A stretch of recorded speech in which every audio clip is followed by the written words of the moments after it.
Good morning, this is the Eager Beaver Show. You are listening to a True North Eager Beaver Media Podcast.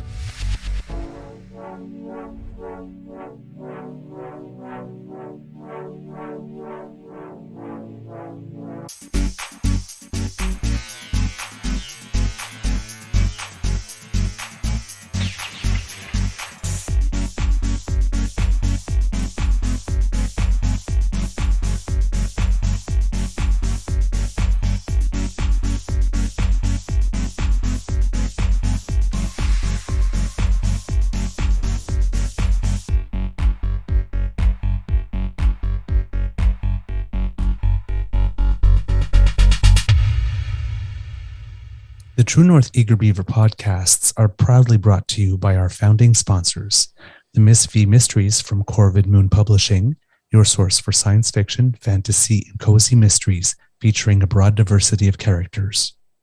CanadianTarot.com, your uniquely Canadian online eclectic tarot community and forum, and the Peppermaster, hot pepper sauces made from fresh farm ingredients to thrill your taste buds and expand your mind.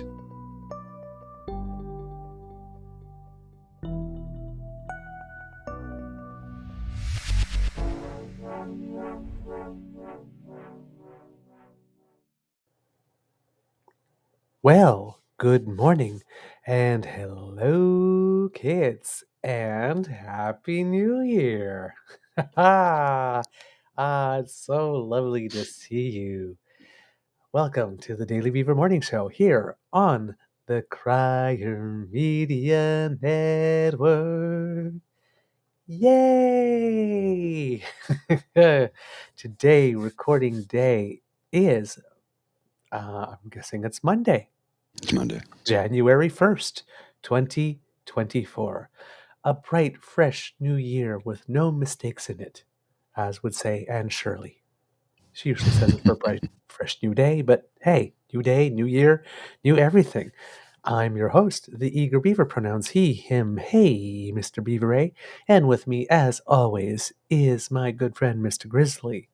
A big thank you goes to our podcast's founding sponsors, the Peppermaster, the Miss V Mysteries from Corvid Moon Publishing, and CanadianTarot.com. I think it's going to be a nice day at the Beaver Lodge. I did not check the weather report. It doesn't matter. It's a new year. It's going to be a good day. It has to be. You got to get the year started off right. Right, kids? One would agree, yes. Yes. But I do not know. I'm guessing Mr. Grizzly has the day off, so I'm guessing we might have a longer than usual show. Yeah, it's New Year's Day. I do have the day off, so I am home today. No work at all. Other than this, of course, not day job work today. Let's put it that way. So yeah, I'm free to chat with you as long as you wish, or until I run out of coffee and get tired and need a nap. I'm definitely going to need a nap. That's for sure at some point today. And before we do anything else, let's ask Mr. Grizzly, how's your mental health today, sir? Sir, I think it's pretty good. I am a little tired. Tried to go to bed early last night, and I don't know. I was ready for bed at like 9 o'clock, watching a movie, and I thought, well, I'll just watch the rest of the film. And then Bridget woke up because she was snoring beside me on the couch. And she woke up, and then I put some music on, and we just started chatting. And she's like, it's about 20 to 12. Why don't we just tough it out and stick around for midnight? So I'm like, okay. So we did. So we turned on the Dick Clark show, which he's no longer part of because he died a few years. But it's Ryan Seacrest now, I guess. Yep. So we watched the ball drop in New York City and watched, I don't know, maybe 10, 15 minutes after that and then went to bed. So I managed to make it to midnight, and I didn't think I was going to be able to because I was really tired. We'd had a pretty busy weekend. So How about yourself? For me, it was a very, very, very quiet New Year's Eve. I was with family over the Christmas week. Right. And unfortunately, I had received news about a friend who was not doing well, which I tried not to post cryptically, but I did not want to share too much because it's not my information to share. So when people are saying what's wrong, I say, well, I got bad news, and I really, really can't say much more because it's not for me to say what is going on. Because if I do, I'm sharing personal information about someone else that I don't necessarily have the permission to share. Right. And it was bad news. Mm. So, if it was good news, probably nobody would be upset if I was sharing good news. And it was health related, so always makes things personal. So I came back on the 29th rather than staying for New Year's with family, and had some time with my friend, Mm. which was very good and very productive, and ended up being helpful, which is good. Yes. And my beaver sweetie stayed with family. So the last few days have been quiet and solitary and alone. And a lot of people worry Mm. about that with me. And there is no need to, because I kind of like that. Little solitude from time to time is nice. Huh? I'm an introvert, and I tend to be. I don't know how to say it. Not that I tend to be a solitary person. I do like people, and I'm gregarious, and I'm social. But I really do like alone time Mhm. very much. And Agreed. when you're in a couple, you don't necessarily get a lot of it. And when you've spent oh, 5, 6 days in a row with family, you get none. And my Beaver Sweeties family is wonderful. I love them all to bits. I really do, especially since I don't really have any family of my own. It's really, really nice to go there and spend time with them. But when you go see family and it's not your biological family, but your partner's biological family, Mhm. you're on, as I would call it. You're Mhm. not Oh, as yeah. relaxed, and you don't do the things that you would normally do at home. So, for example, you don't put your feet up on the table. You don't leave the dishes on the counter and say, I'll do them later. You do them now. You say lots of pleases and lots of thank yous. Not that I don't say that regularly, but you pay extra attention, and you try to be the most polite and best version of yourself, which after 5 or 6 days can get exhausting. And you're not sleeping in your bed, and you're not eating the food that you would normally choose for yourself, and you're not keeping the schedule you would normally choose for yourself, and you're not doing the activities that you would normally do yourself. You're participating in what everybody else is doing. So there are, after a couple of days, I hit a limit, and I also get peopled out. And it's not because they're not lovely. They are wonderful. But, I'm sure everybody that's in a couple that goes to the in-laws, it's like, you it's like, "Sweetie, yes, they are lovely, but they're your family. Of Right. course, you feel more comfortable." And again, comfortable is the wrong word, Mhm. because At it's ease. been 10 years. They're just a little bit more at ease. Yeah, well, they've always known you. Mhm. So they know your habits, they know your behaviors, so you can be pretty much the same over there as you are over here. Whereas the person that's come into the family can't necessarily be. So if I'm frustrated for any reason, for example, I'm less at liberty to let it show. Okay. For example, if I didn't sleep well a particular night, which does happen there because Mhm. the room A in lot of which we people. sleep, is my father-in-law. I say my father-in-law. My sweet beaver sweetie and I are not officially married, but it's 10 Mm. years, so I still say my father-in-law. He lives in a beautiful one-bedroom condo downtown Toronto near the Eglinton, Mount Pleasant area, Mhm. uh, with a den. But the den is small enough for a Murphy bed and a tiny bit more.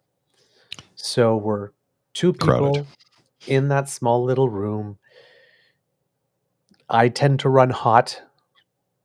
We're both breathing in a small room. The air gets hot. Yeah. So if you don't sleep particularly well, and my APAP machine wasn't really, I can't say it wasn't working well there, but because I didn't have the place to set it like I normally do, Right. the hose would come undone. The back hose wouldn't stay clogged. If I was fighting with the mask, that would involve Sounds like turning it on was not a good lights. time.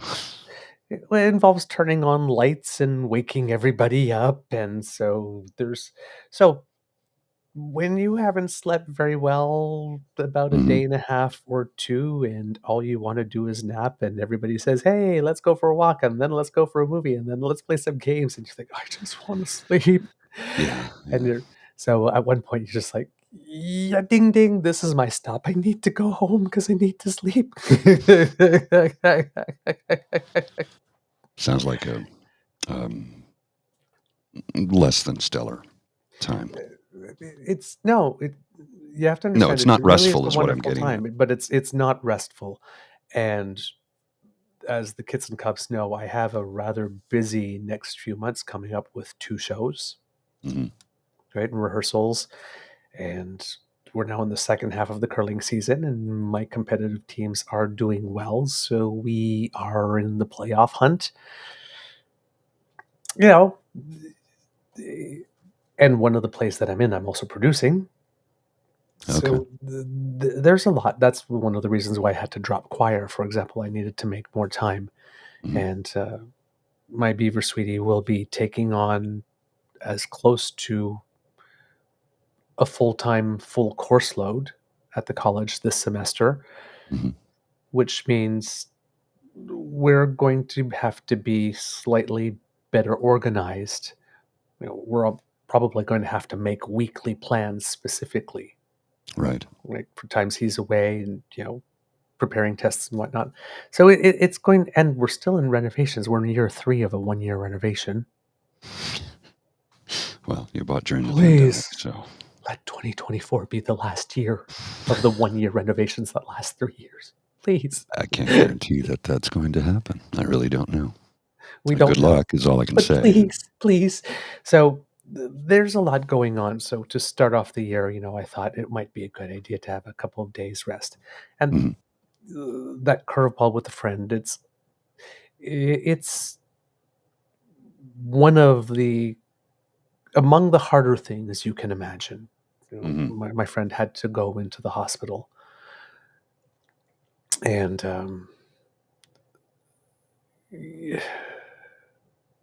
when you don't see it coming, I can't say I didn't see it coming, but the holidays are a terrible time for it. Mhm. Let's just put it that way. So, yeah, I said, I'll come back. We'll spend a day or two together. I can take care of you for a bit if it's needed, and it was needed. So, it's emotionally there's been a lot going on, and if kids have been following me as well, the last month prior to Christmas, it seemed that every second day you'd get news of a friend that either lost somebody that they loved, a parent, Mhm. or a pet, even. And 2 friends of mine who had cancer had a recurrence. So the news has been a little heavy the last month or so, and it hasn't necessarily all been good things. So, just a moment to have a couple of days alone, just, get good night's sleep, not be solicited, cook some good food, eat well, that type of Mhm. stuff. So I treated myself to some good stuff, but my Beaver Sweetie was very worried in the sense that, oh, you're spending New Year's alone. That's so terrible. It's like, no, no, really, it's not. 'Cause I've never been a bar person for New Year's. I Mhm. don't know if Oh, that's no, been the it's the case for worst you. place. No. But Well, I mean, I was because I you were a DJ'd, DJ. Yeah. right? But I remember one year I took the year off. I didn't want to DJ that. I just no, I want the year off. So I went out with a group of friends, and it was horrible. It's like I'll never Right? do that again. Right? Horrible. It's overcrowded. Service doesn't exist because they're running their feet off just trying to keep up. You've got, like I said, it's amateur night. You've got people who don't go out all year who decide that New Year's Eve is the night to go out. No, it's not. It's really not. No, It's I'd rather really just not. stay home. And I'm not a big drinker. Mm-hmm. So you go to a place that's overcrowded where everybody is drinking. A few people are drunk and messy. People are bumping into you, spilling their drinks on you. Mm-hmm. If you like to dance, the club or whatever is so damn packed, there is no room to dance anyway. So yeah, everybody that makes these big plans for New Year's, I either like spending it quietly at home, with someone or with family, or having a little gathering at home, and that's it. But given that, we had 6 wonderful days with family, we ate too much. We went on a ski trip. We did as much skiing as was possible to do, given the little bit of snow. Yeah. So there were only like 2 or 3 runs open at Blue Mountain, the Bunny Hill, and I think 2 Blue Coat Hills, which I think are the easiest hills. And the second day rained, so everything was closed. So it was literally board games and card games and stuff. So it's a couple of days at home where you're not doing anything and you can just take care of you and center yourself and get ready for the new year. It'll be great. And my beaver sweetie will be coming back today. So, we'll do our New Year stuff today and everything will be wonderful. Does he go back to work tomorrow? Not tomorrow, no. I think classes start the following week where he teaches. Oh, okay. But he's got a week of, major course and Prepping. class Yeah, preparation. Right. So It's it is not like going to be a week. So it's not like he's off. No, he's not off. And he's still working on the paper he's trying to get published as well. So, he's got some edits to make to that. It's a lot. But the holidays were wonderful. And, even though I did get to go skiing a little bit, and I actually had an achievement, Mr. Grizzly. Oh. For the first time in my life. I think this is only like the 7th time I've been skiing in about 20-something years. So I don't go all that often. And every time I've gone skiing, without fail, it never fails, I cannot get off a chairlift for some reason. I always fall. I never fall on the skis because I was a dancer. I've got great balance, but I cannot get off a chairlift to save my life. And whether or not it was like one where you hold a T-bar and it comes up, and you're just holding it, whether it's been an actual chairlift, I always fall at some point, many times, I end up eating snow. I did not fall once. Well, congratulations. You've achieved balance, I guess. I don't know. Woo-hoo! So that was an achievement. And my sweetie got me a wonderful Christmas present because we were in Toronto. 42nd Street was playing. Oh, so you went to see it? On the way there, yes. And you know me, I love musicals. I love being in them. And, it's kind of in the DNA, right? Yeah. I'm fabulous, so musicals and being fabulous kind of go together. Not for everyone, but for a lot of us. So, but 42nd Street is one of those old style musicals, right? With like lots of sequins and tap dance numbers, and it's just like, oh, and I had never seen one. I'm trying to remember that because there's a film, Yes, 42nd Street as well. Yes, so and I'm blanking. I can't remember the plot. I can't remember the storyline. I can't remember any of it. I have seen it, but it's been Peggy a long Sawyer time. from Allentown, Pennsylvania, arrives in New York, and she wants to break into the chorus and happens to luck into a show, and then the lead happens to break her ankle, and somebody has to take over the lead, and it ends up being Peggy because she's that good. But she's Okay. got 36 hours to learn all the lead part before they go live, or else 100 people are out of work. And we're talking like 1933, so just out of the Depression. Yeah, they desperately want to keep everybody employed. Yeah. So, but I had never seen an old style musical ever. Yeah. Oh my God. It was wonderful. The tap dancing was spectacular. The lady who plays the lead, I wish I could remember her name off the top of my head. She is fantastic. I'm not sure. She can move her feet really fast, and she can do those turning sequence on tap, and she can just go and go and go and go. It it was something.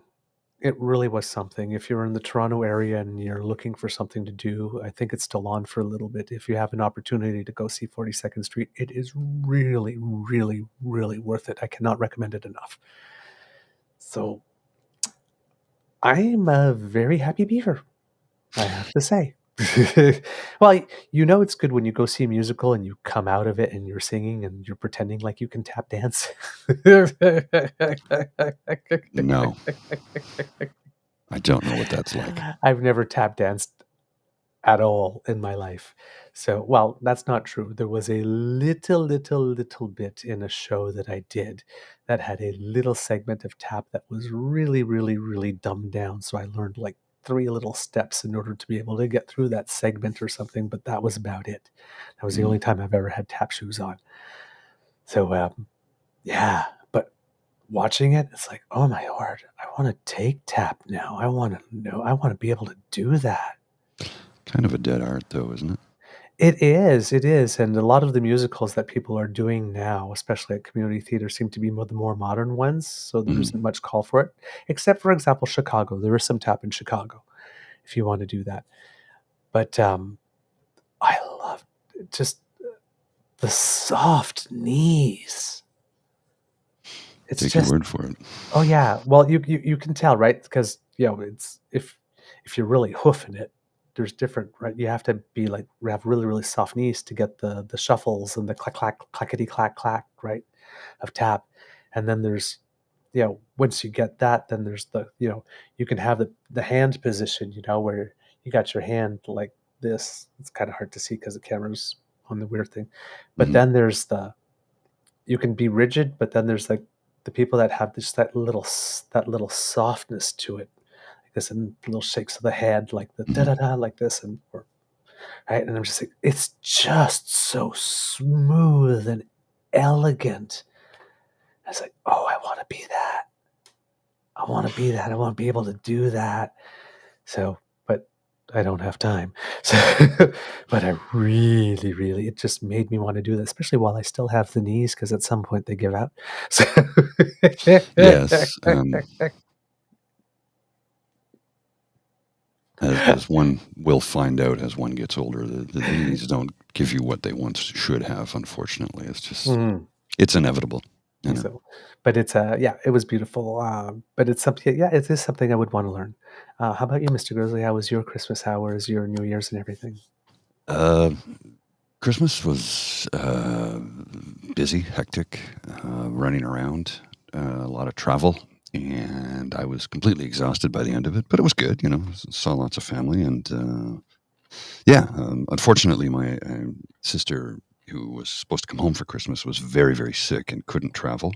Oh no! So she and my brother-in-law stayed home because she was really sick. They couldn't travel. They didn't want to come and get everybody else sick, so I didn't get to see them, unfortunately. But it was good. I spent Christmas Eve with Bridget and her children, and then Christmas morning, woke up and went to my folks' place, and then went and picked up Bridget around 4:00, and then went back and had dinner. And yeah, it was good. It was good. Wonderful. I like that. New Year's Eve was just sitting on the couch watching TV. Well, we had gone to for her birthday. I'd booked us a day at the Le Nordic Spa. So that's what we did Saturday. Went to the spa, then went to the Chelsea pub for dinner, and then went back to actually, it wasn't an Airbnb, it's just a B&B.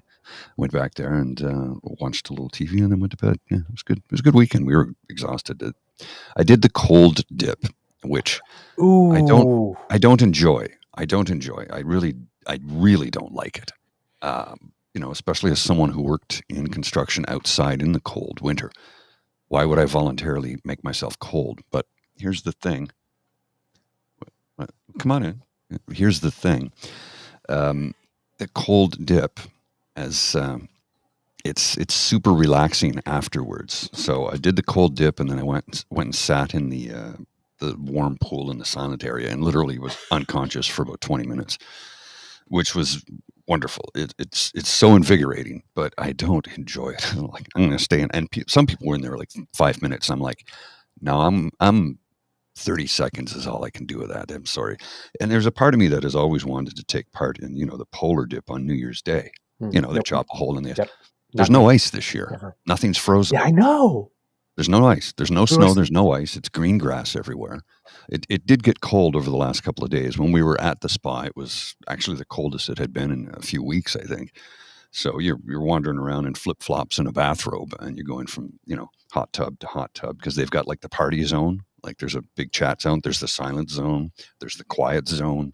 There's the, steam rooms, multiple saunas. There's a yurt. If you've never been, you really should go. It's the largest spa in North America.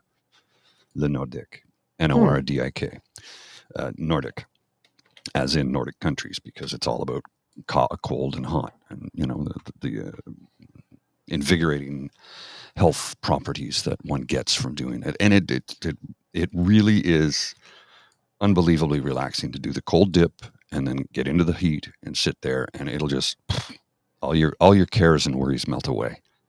But the cold part is really not pleasant. But it's necessary and it works, but it's really not pleasant. Oh, see, I've had no desire to do the cold dip, but I remember when I was in Europe with my beaver sweetie when he brought me to Romania, and on the way back I stopped in Budapest and I went to one of those baths, as they call it, and they have pools that have different temperatures. Yeah. So they're like really, really hot water, and then medium water, and then they have a cold one. And I was in one of the hotter pools, and apparently you warm up, and then you go dip in the cold one, then you come back, and then you go back in the hot one. So I did that once only, because when I moved, and I wasn't even in the hot one, I was sort of like in the medium one, and then I jumped into the cold one. And I think when I hit the water, when I jumped in, I think my heart actually stopped for 2 beats. It's a bit of a shock, yeah. And then I was like, I stayed in like for about 15, 20 seconds. I said, yeah, that's enough of that. Yeah, and I went right back on the hot one. And it's like, ooh, I don't like that feeling of everything just going constricting. It's like, oh man, that was a little too much. I'm soft. It's not pleasant. Kids. I'm soft. It's not pleasant at all. It really isn't. Yeah. Yep. So that was not something for me. And yeah, I'm a winter boy too, which is odd because I look tropical, but I'm not a summer person actually. I like fall's your least favorite season. It's my fall, and fall is my favorite. But fall, spring, and I love winter. Yeah, I love cross country skiing. I love curling. I love going down hills on inner tubes and all that kind of stuff. I love skating, downhill skiing. I'm kind of getting into, but polar bear dips, nope. Cold water. It's just, even when we go in the summer up, the couple times that we go to Grand Bend up by Lake Huron, sticking your foot in the water and say, yeah, it's a little cold. I think I'm just going to go into my ankles. Thank you very much. That'll be enough. And everybody else is swimming and go, yay. I was like, I have trouble getting in there's 3 parts in my body that are really sensitive. Right in the crotch area as the boy bits are about to go in. The belly button itself, getting water past the belly button once I get there, like this, and the armpits specifically. So if I just jump in, I'm fine. But if I'm like wading in, it's like every time I get to like each one of these 3 phases, there's like about like 5 to 7 minutes before like it's like taking water and like putting it on it and rubbing and just trying to acclimatize it. It's not for everybody. It's not for everybody. Like I said, if I wanted to do it, there's a part of me that wants to do the polar bear dip just to say I did it. But there's no ice, so there's no hole to chop in the ice. So, there's nothing like that, and it's a New Year's Day. And I'm sure you'll have people that will jump in the river today, no doubt. But it's kind of not the same thing. Right? A polar bear dip is ice, water. This is just cold river right now. It's not, Right. There's no ice whatsoever. It's just not been cold enough. Right. Matter of fact, the outdoor rink across the street from me did have a sheet of ice up till 2 weeks ago. By the time Christmas rolled around, everything was gone because it had been raining and above zero for like a week and change. So Wow. it's nothing but mud right now. Jeez. Yeah, I don't know unless it gets really cold for the next 2 weeks. The canal might not open again this year. Mm-hmm. We were hoping to go skating because we had gotten a 1-day lift pass, and then the second day we were just going to do activities like tubing down hills and skating, but there was not enough snow to tube down a hill, and there was definitely no skating. So yeah. Well, the Rink of Dreams is open at City Hall because that's a refrigerated pad, so they can open that. They open that actually usually in right after Remembrance Day, if memory serves, and it stays open. I remember when they first built it, a friend of mine was like, "Well, that's stupid. The canal's right next door." I go, "Yeah, but the canal isn't always open." Yep. And last year it didn't open at all. So if you want to go skating, it's free to skate. And they have a sheet of ice at Lansdowne as well, which is also refrigerated. So Oh, cool. yeah, you I can saw that. skate at Lansdowne or at City Hall. Yeah, I saw that the Rink of Dreams was open when I came for the pubcast as I was walking back home. I saw that was open. That's always a nice place to skate, actually. It really is. I've been to it a million times. I've never actually skated on it. Oh, really? Yeah. Oh, no, it's lots of fun. I walk by it all the time. I just haven't skated on it. Oh, all right. Well, let's get on to some content, if you would. Oh, by the way, resolutions. Do you have any? No. No? Never have. Just try and be a better person each year. That's it. Yeah. That's my resolution. Just try and be a better person. That is definitely a good resolution. I have resolved to make an effort, because we talked about it a little bit, to and a little less during our podcasts, which is why I'm speaking a little slower today. To keep I'm to trying keep up to to catch speed. myself from doing. You've been doing an outstanding job thus far. So. Well, thank you very much. Well, no, I noticed. I'm like, wow. It's very, very tricky, I have to say, because it's an skill, instinct. but, it is, yeah. Because we want to always fill in the gaps of silence, but sometimes silence is, poignant and necessary, especially in a visual medium like this. So when we do the audio, I just shorten the gaps if they're long.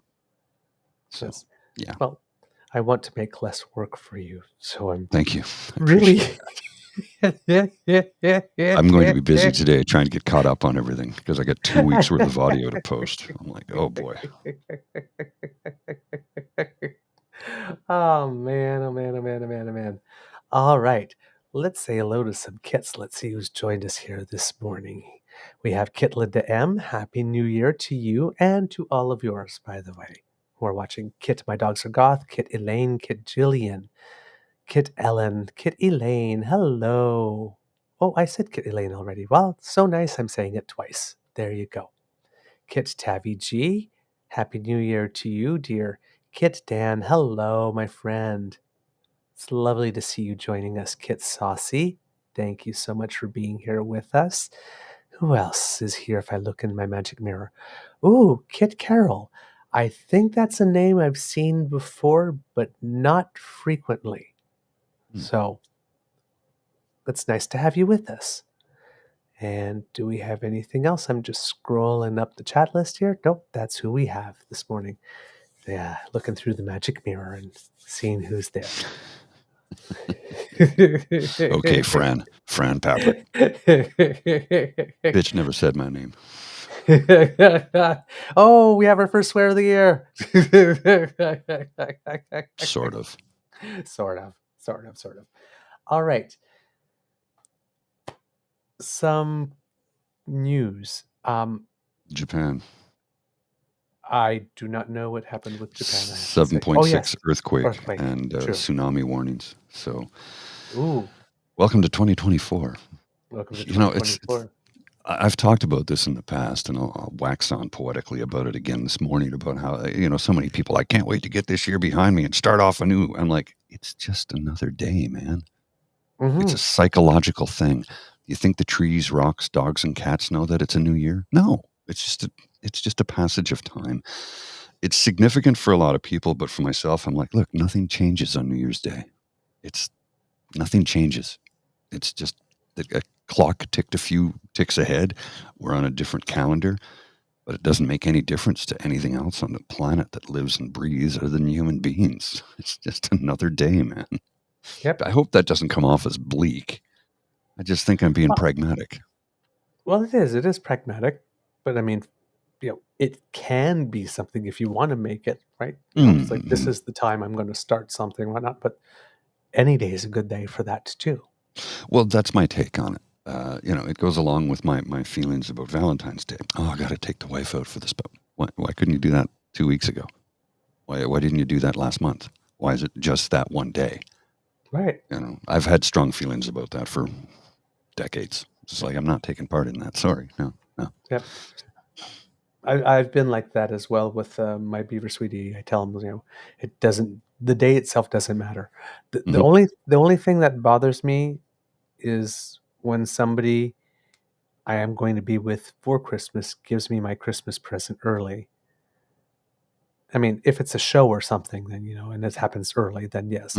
But I do like having something to open on Christmas Day if we are together. If we're not, I have no problem with it happening after.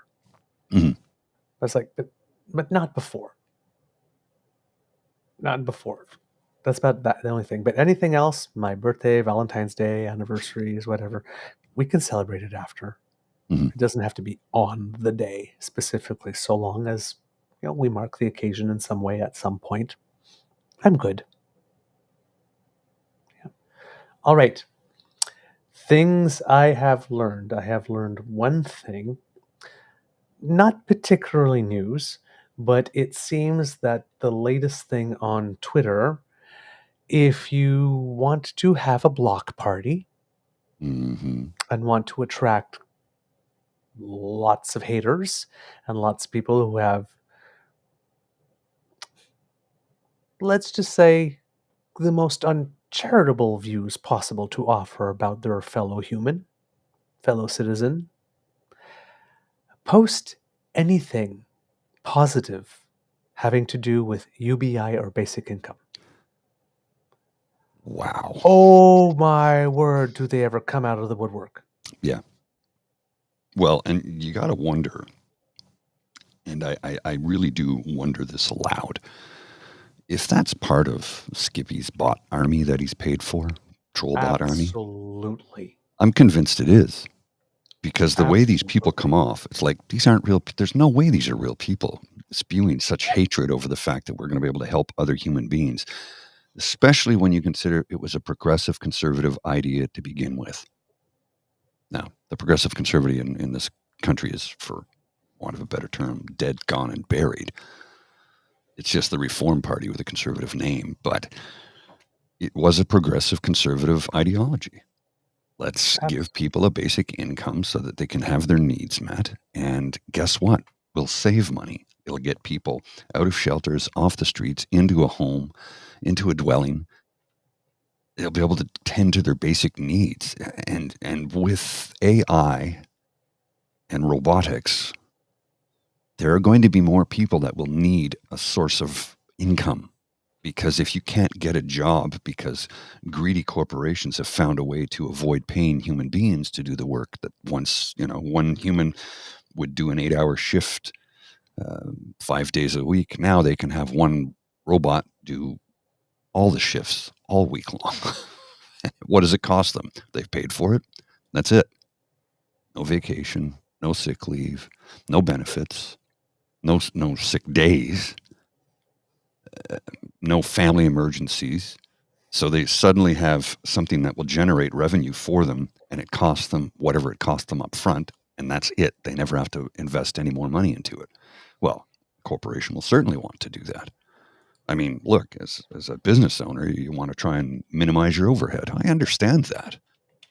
But if we have millions of people who suddenly do not have any income, how do they buy the products that you're building with the AI and the bots?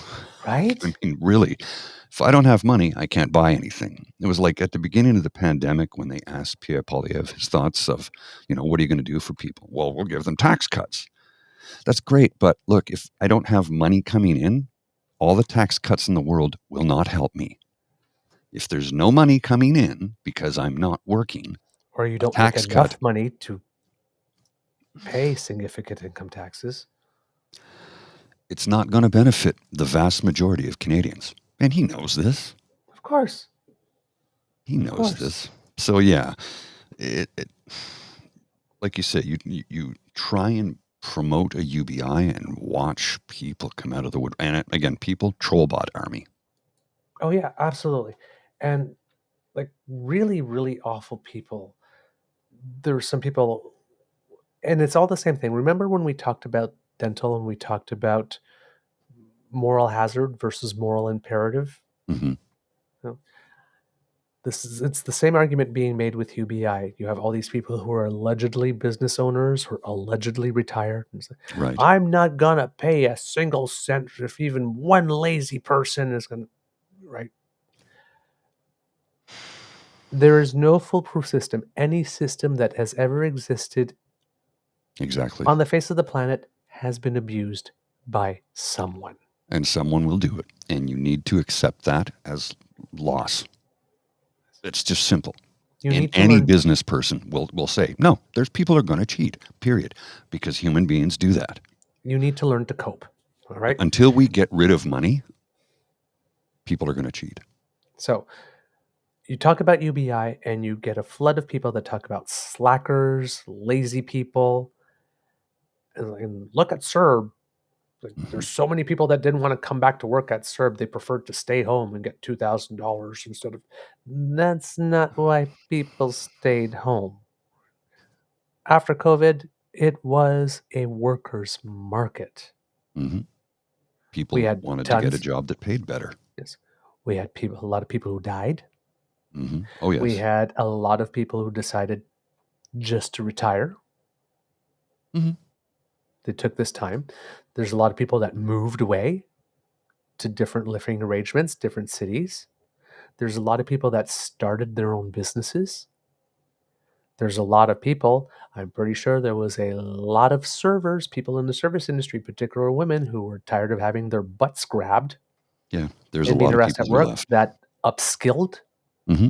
Oh yes, a tremendous amount of people did increase their skill set and found a better paying job and just said, hey, I don't have to do this anymore. I can get, middle class 9-to-5 lifestyle. That's all most of us want. Yeah. I just want to join the middle class. Right. With inflation, there's a lot of people who realized going back to the jobs that they had at the same pay wasn't going to be enough to make ends meet. So they looked for better jobs. There are people that worked from home who liked a better work-life balance, who left jobs that were not going to offer that to them and went to take other ones. There are people who stayed at home and realized, you know what, I did not have a good work-life balance, or, you know what, climbing that corporate ladder may not just be as big a priority to me as I thought it was now that I've been away from it. I've been missing out on certain things, and you know what, I'm not going back. Or I'm not going back under those conditions, or I don't want to do that anymore. lots of things changed. And we also had 2 years where we didn't have much immigration Hmm. because Yeah. borders were closed. Simple as that. Well, I've been tracking the numbers for Canadian airports, and you look over the last 5 years and you see the massive dip in 2020, like massive, from 5 million to 1 million passengers. It's a huge dip. That's just the Ottawa airport.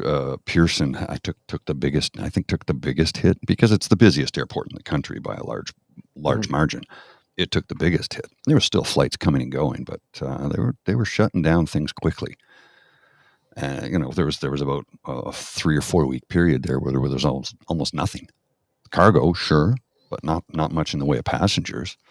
So yeah, it's people found ways to change their life, get better jobs, get better paying jobs with better conditions, and it is now a workers' marketplace. And I've had a number of job offers lately, and we'll pay you more money. We'll pay. I'm like, yeah, that would be great, but I'm not going to do those things anymore. I can't. Look, yes, I need more money, just like anybody else, and I should be paid better because of what I do.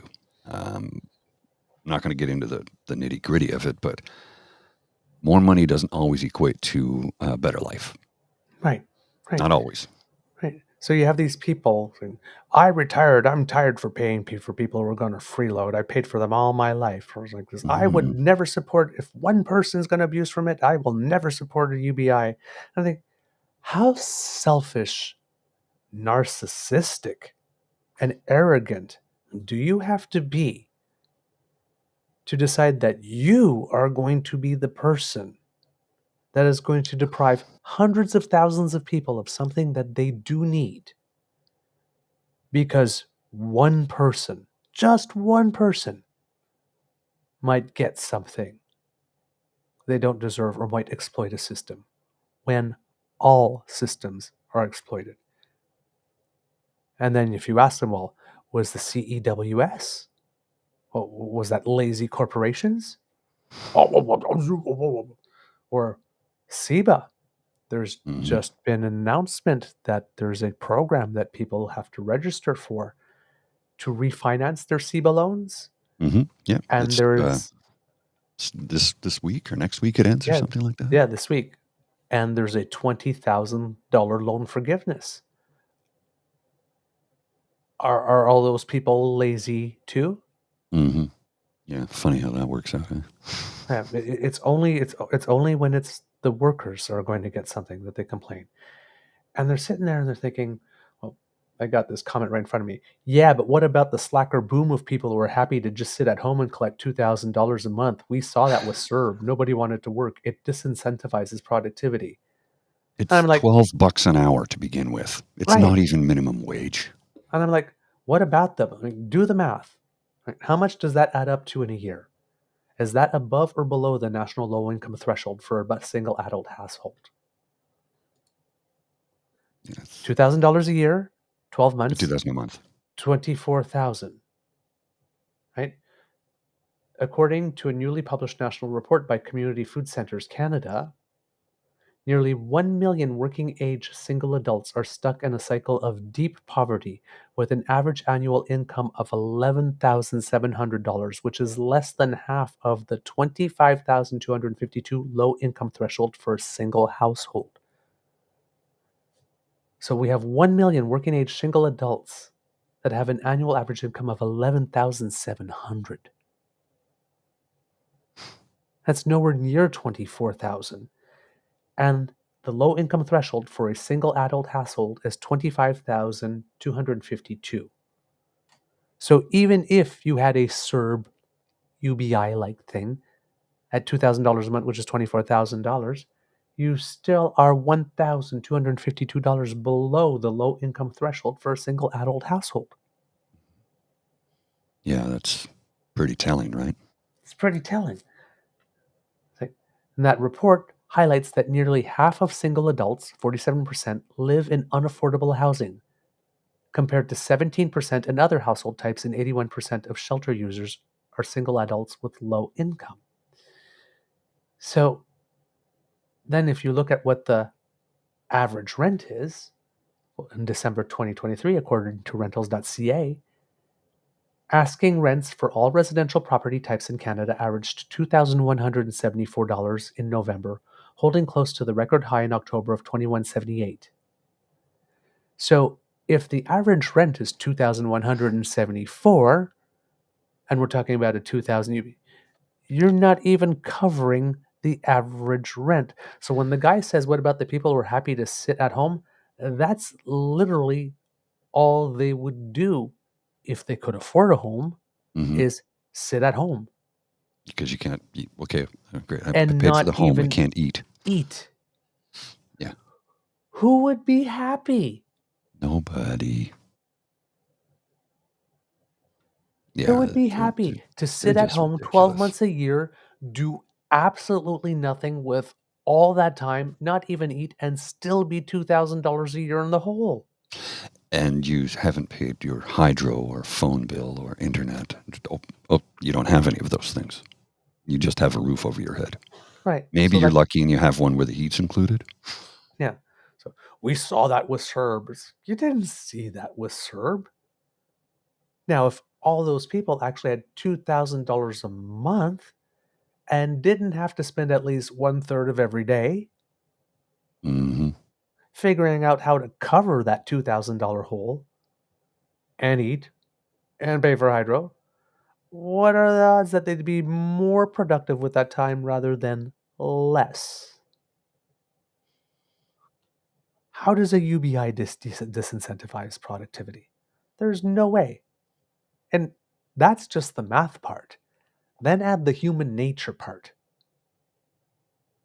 If one person thinks really that $24,000 a year is truly enough to make as many people as it would require to, well, it'll devalue the dollar. Really?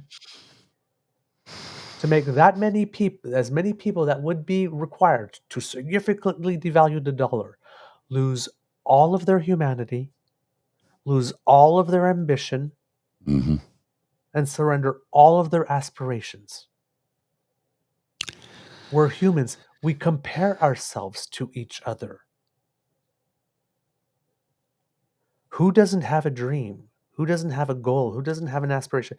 Really? You think out of 40 million people, there'd be a statistically significant enough chunk of people that would say, hey, I've got $24,000 a year. I aspire to nothing more in my life. Yeah, that's not a thing. We're human beings. We are naturally creative. We see things around us that other people are doing. We say, I want to do that too. We all have ambitions, dreams, goals. Again, statistically, there may be a certain very tiny percentage that might be saying, hey, you know what? This is good enough for me. But I don't know very many people. I'd say, you know what? I can barely make rent and I can't have food. And you know what? This is fine with me.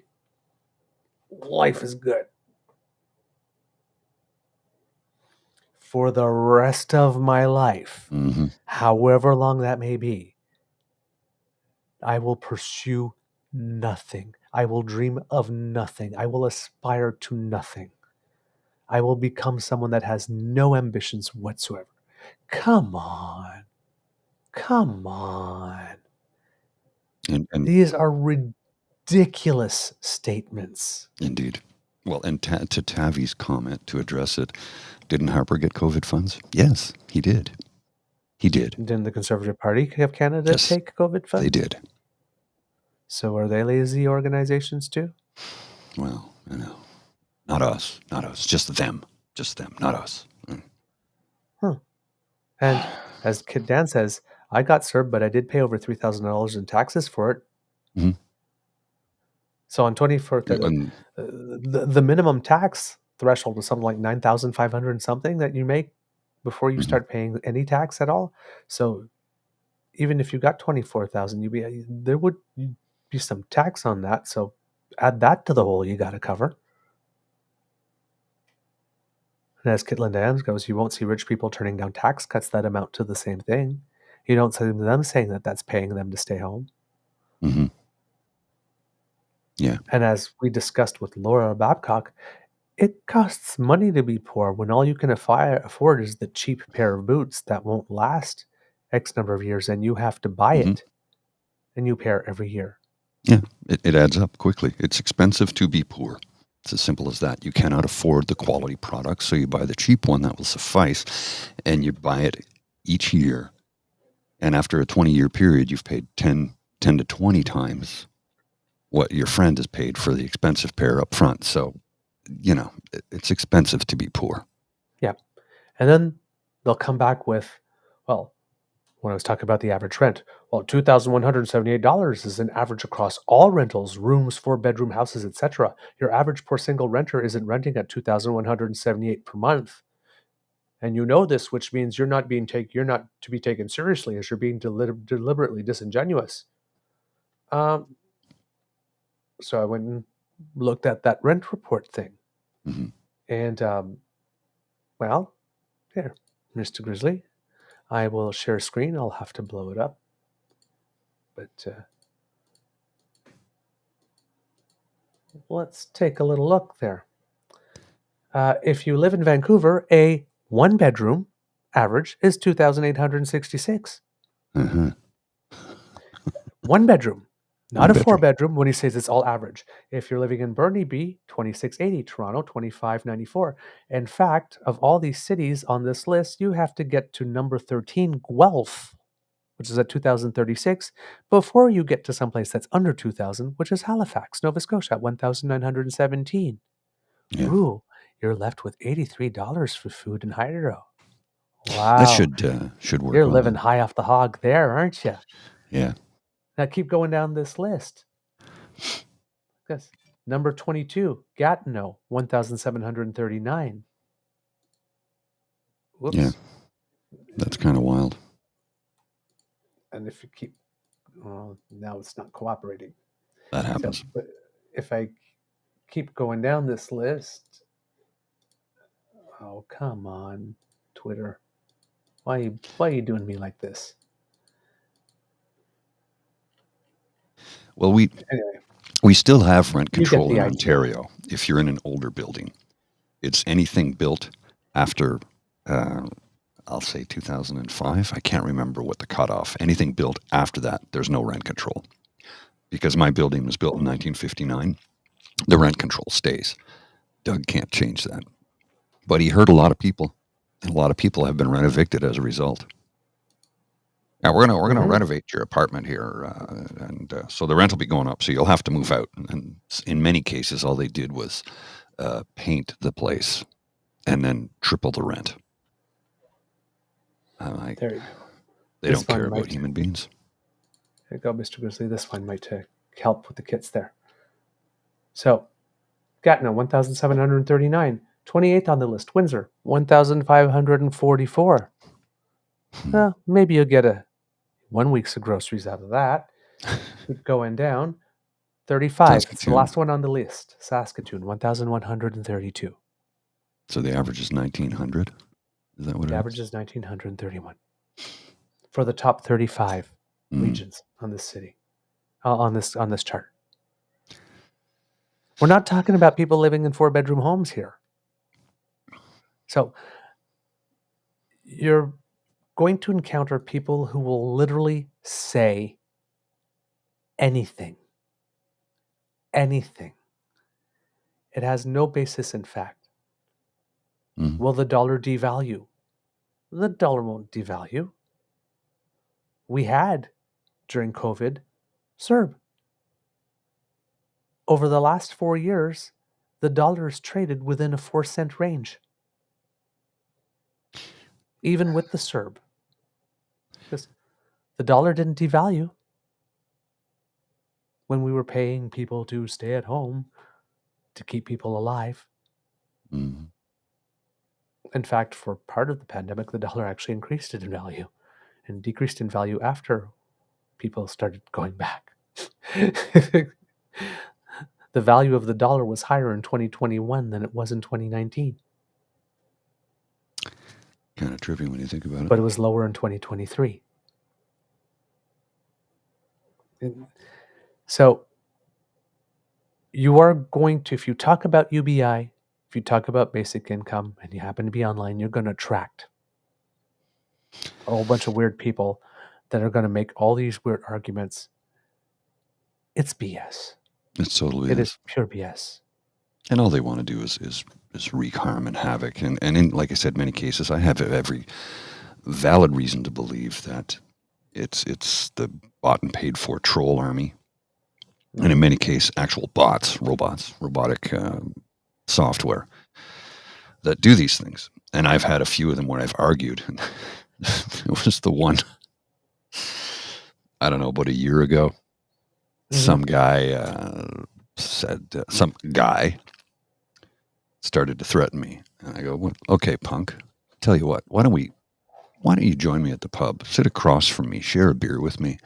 Have a beer with me and we'll have a discussion. And, you know, I'll see you face to face. I'm not worried about you. You don't threaten me. I'm not a punk. I go, just tell me where you want to meet here in Ottawa. Tell me what pub we'll meet at and I'll have a beer. What kind of beer do you drink? And I didn't get a response for a while. And then I finally got a response. I'm really busy right now. What kind of beer do you drink? And he said, this is what I drink. And I'm like, oh, you're a Russian bot. It was a pitcher of Miller High Life. I'm like, you're not in Ottawa.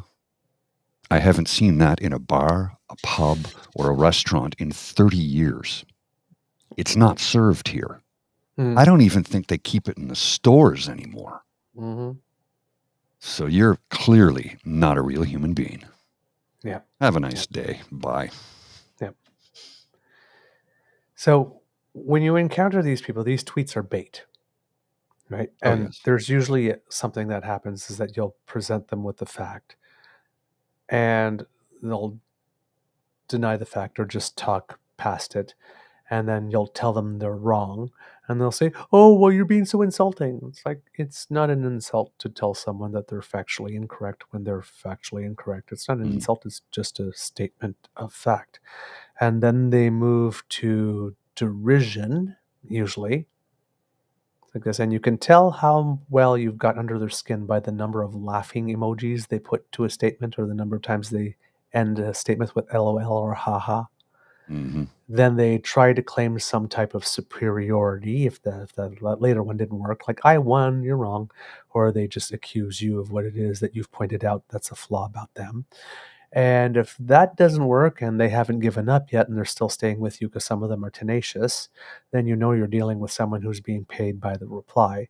Then they'll generally go for your ego. An attack to your ego so that you go, I'm not like this. So there's a playbook. Right? There's a playbook. So when that happens, if you haven't already muted or blocked them, then what you do, and here's the strategy, is you start, if you tweet back the response, you tweet a response not directly to them, but like you're talking to a friend about them. People who believe this type of thing, they tend to believe like this, and then you point, nothing makes them more nuts. Nothing makes them more nuts. Then they either give up after a while or then they start flooding you. Nice. For every tweet that you send like this, you get 3 or 4 of them. Yes. That's when you know they've just swollen up and fallen apart. Then what you do is you mute them so that they don't know that they're screaming into a wind tunnel. Yeah, that's the After fun they've part. responded a couple of times, then you block.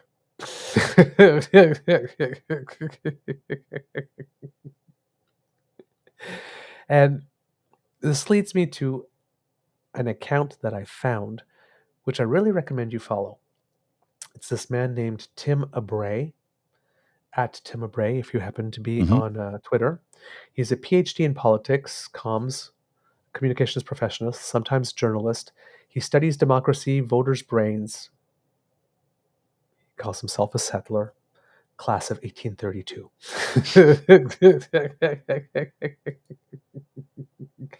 And he's talking about, he had a tweet thread, and I'm going to invite him on the show, about how to understand Pierre Poilievre's approach to scrums. And you It was can good. apply this to trolls on Twitter as well. Mhm. Similar psychology, especially his troll bot. He goes, some things people need to understand about Pierre's approach to scrums. First, it takes enormous ego and boundless disdain to confidently pursue his approach. Most people would wither under the stress of playing the game he is playing. They would worry about looking the fool. They would worry about getting caught out, choking, ruining their good name forever, but not him.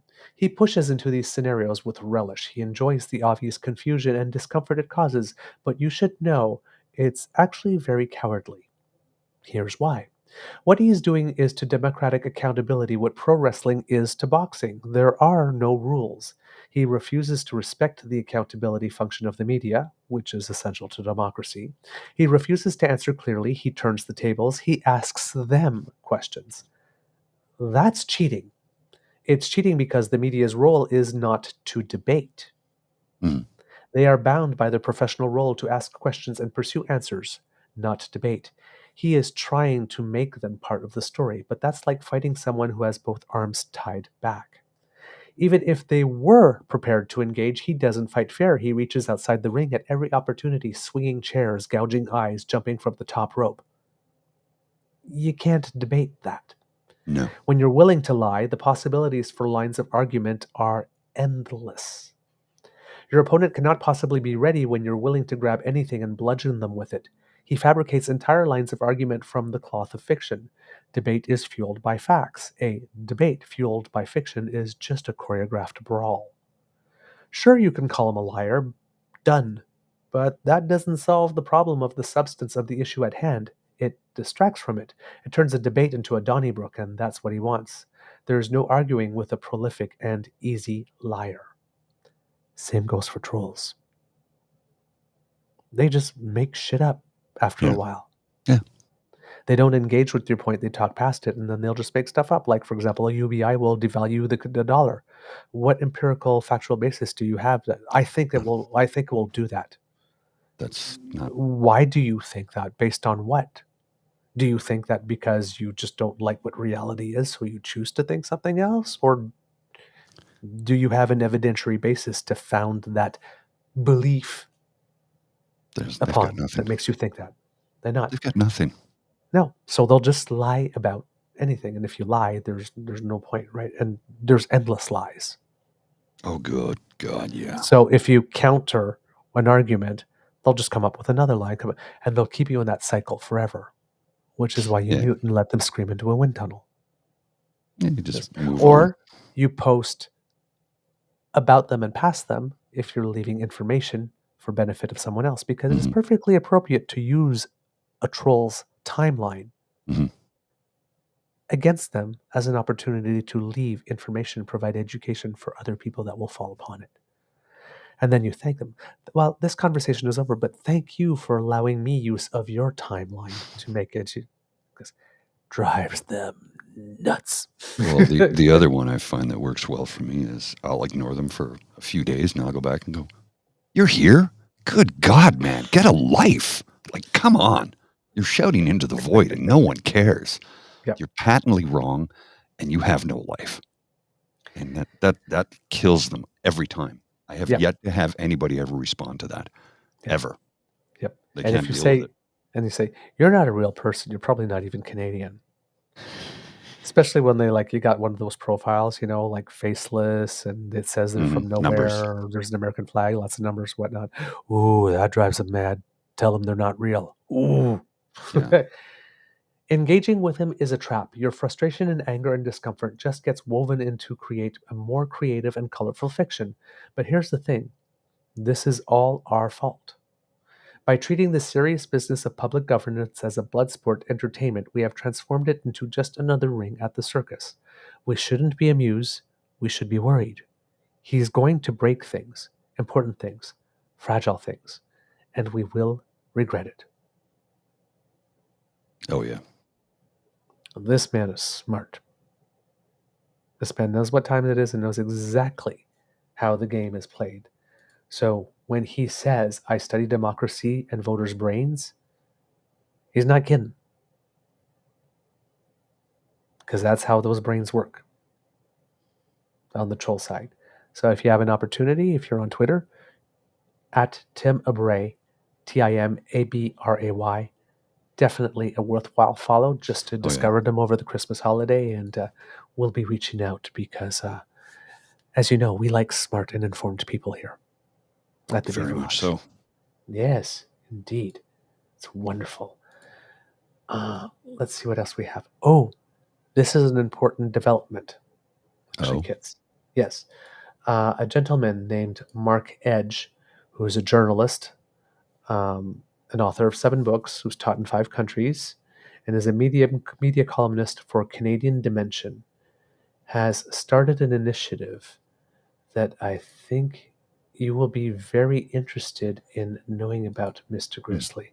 Okay. I will put it up here for you, and the kits will be as well. You know how the right has this sort of echo chamber? Well, we need one too, but not echo chamber style, just a place you can go. So there is now a collective platform where you can find a lot of progressive journalistic outlets. We're not talking shows about us who do news commentary, because we're not journalists, but No. actual journalists. So Ababar, Upping the Ante, Ricochet, the Saskatchewan Dispatch, Press Progress, the Rover, the Media Co-op, Progress Report, the Briar Patch, the New Brunswick Media Co-op, Canadian Dimension, the Maple, the Hoser, Pivot, Midnight Sun, and Independent. The Independent. They have all gotten together on a platform that is called Unrigged. Click on that. So it's a new collective platform that was founded in response to Meta's ban on Canadian news, because you can't find them anymore. So they've created a site, Unrigged.com, I'm guessing it would be here. Just click that here and see. Yep, no, Unrigged.ca. Unrigged.ca. So you can go there, and that's where they're all collected together. Now, they've started with just about 20 like-minded online, sorry, not 20 unliked, but it's basically a news aggregator. So all these are together. Now, there will be more, like, for example, the Narwhal isn't there at the moment, but they've started with these, and that they're going to go and reach out to the other ones and try to put them all together. So if you're looking for a place to go to get good quality journalism that's not owned by Chatham Management, Asset Management, or other types of organizations that are pumping US style disinformation into the system, that's where you can go. And, you know, we've featured stuff from Twillium and Narwhal and Press Progress and the National Observer and all of those. The Tyee should be on there too. Yes, they're going to approach them, but there's a lot of them. These are reputable sources with actual journalists who follow journalistic standards and will present to you information that is well researched, that is well documented, that is well written, and facts first, with sound analysis, which is what we try to do on this show. So if you have an opportunity, you know, just put that into your web browser, bookmark it, and that's a good place to go. Very important initiative. Hopefully more outlets will join it. I do intend to write them, because even though we're not journalists, and try to have them as a guest, but if they would accept us, even though we're not journalists, as part of that, this is something that we would be more than happy to join as well. Because I'm not sure whether or not they include, it seems to be specifically about journalists from what I've been reading, which we are not, because we do not go out and dig up stories and create new content. We take content that's created by others and we interpret it for you. They do have podcasts though on their site. Yes, they do have podcasts. So that's why we're like, so I'm saying, depends how broad their definition is going to be. But if it's broad enough that it would include us, this is something that we would be very, very interested in joining. But if not, it's probably where we're going to be going to source articles a and lot of our information information. Yes. to bring to you. So just so you know.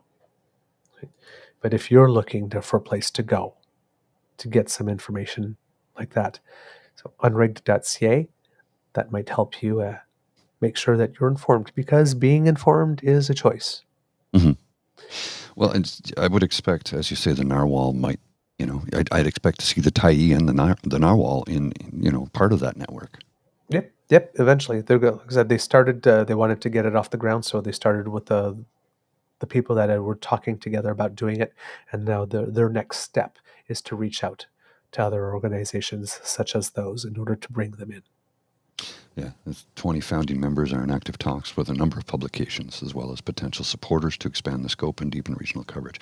Now, I know that Dean has launched an initiative similar to this. I don't know what exactly is taking place. Yes. Well, I assume you're in discussion with him about that.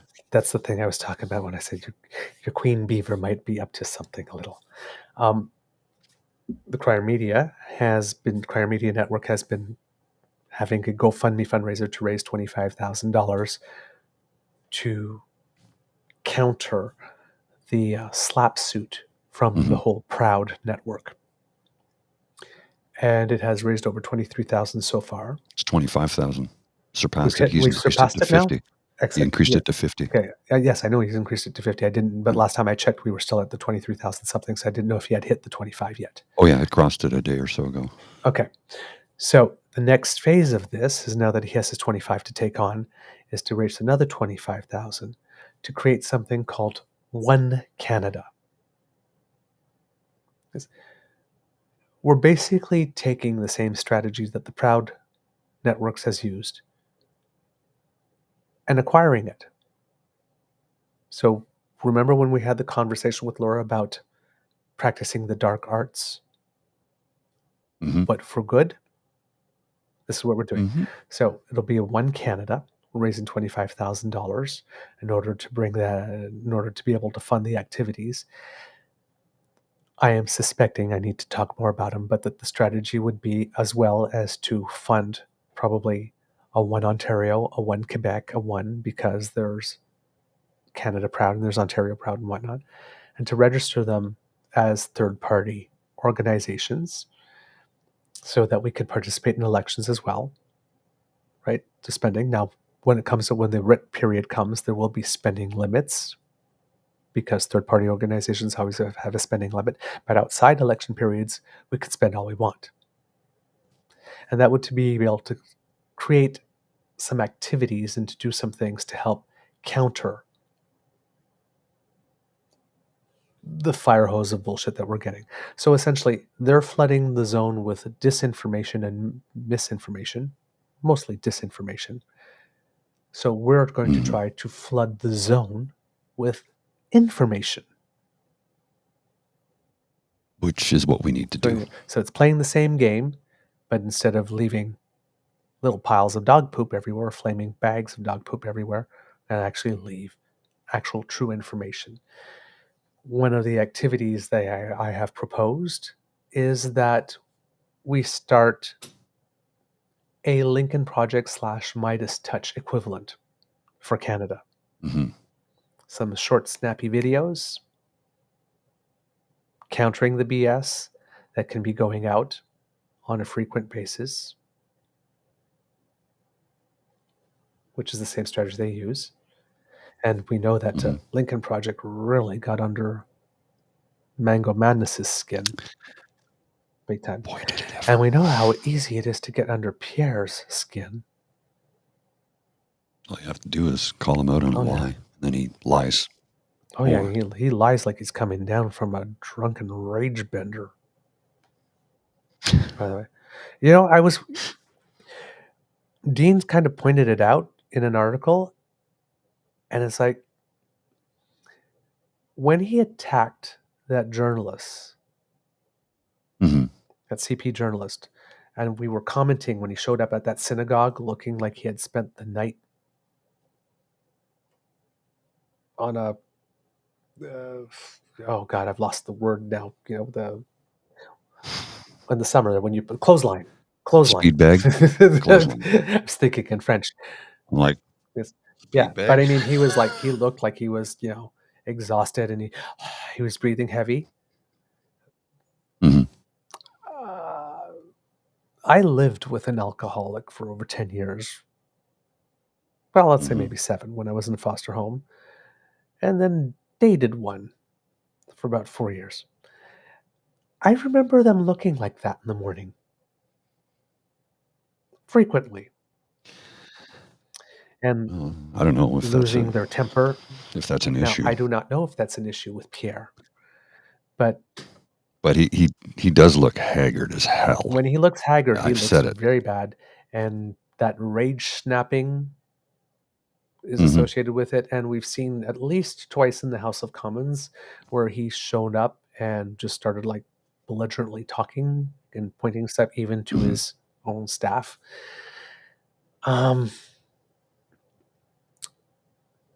And well, he does seem to enjoy day drinking. You know, if this is the case and he has a problem, I hope he gets the help he needs. It doesn't change the fact I hate him and I think he's a horrible human being. But we have programs in this country that help people, even the ones we don't like, because we're human beings. Mhm. I question whether he's a human some days, but if he has a problem with alcohol, I hope he gets the treatment he needs. Now, the other reason why I'm thinking that this may be an issue is remember Pierre Poilievre was getting ready to take part in the Conservative Party of Canada leadership race that Aaron O'Toole eventually won? Mm-hmm. And then all of a sudden, he announced that he wasn't. He dropped out. He even had a date announced and had sent media stuff out saying that he was going to participate. I stumbled upon an article by Montreal Simon on his blog spot. Oh, yes. Very good account to follow as well. montrealsimon.blogspot.com.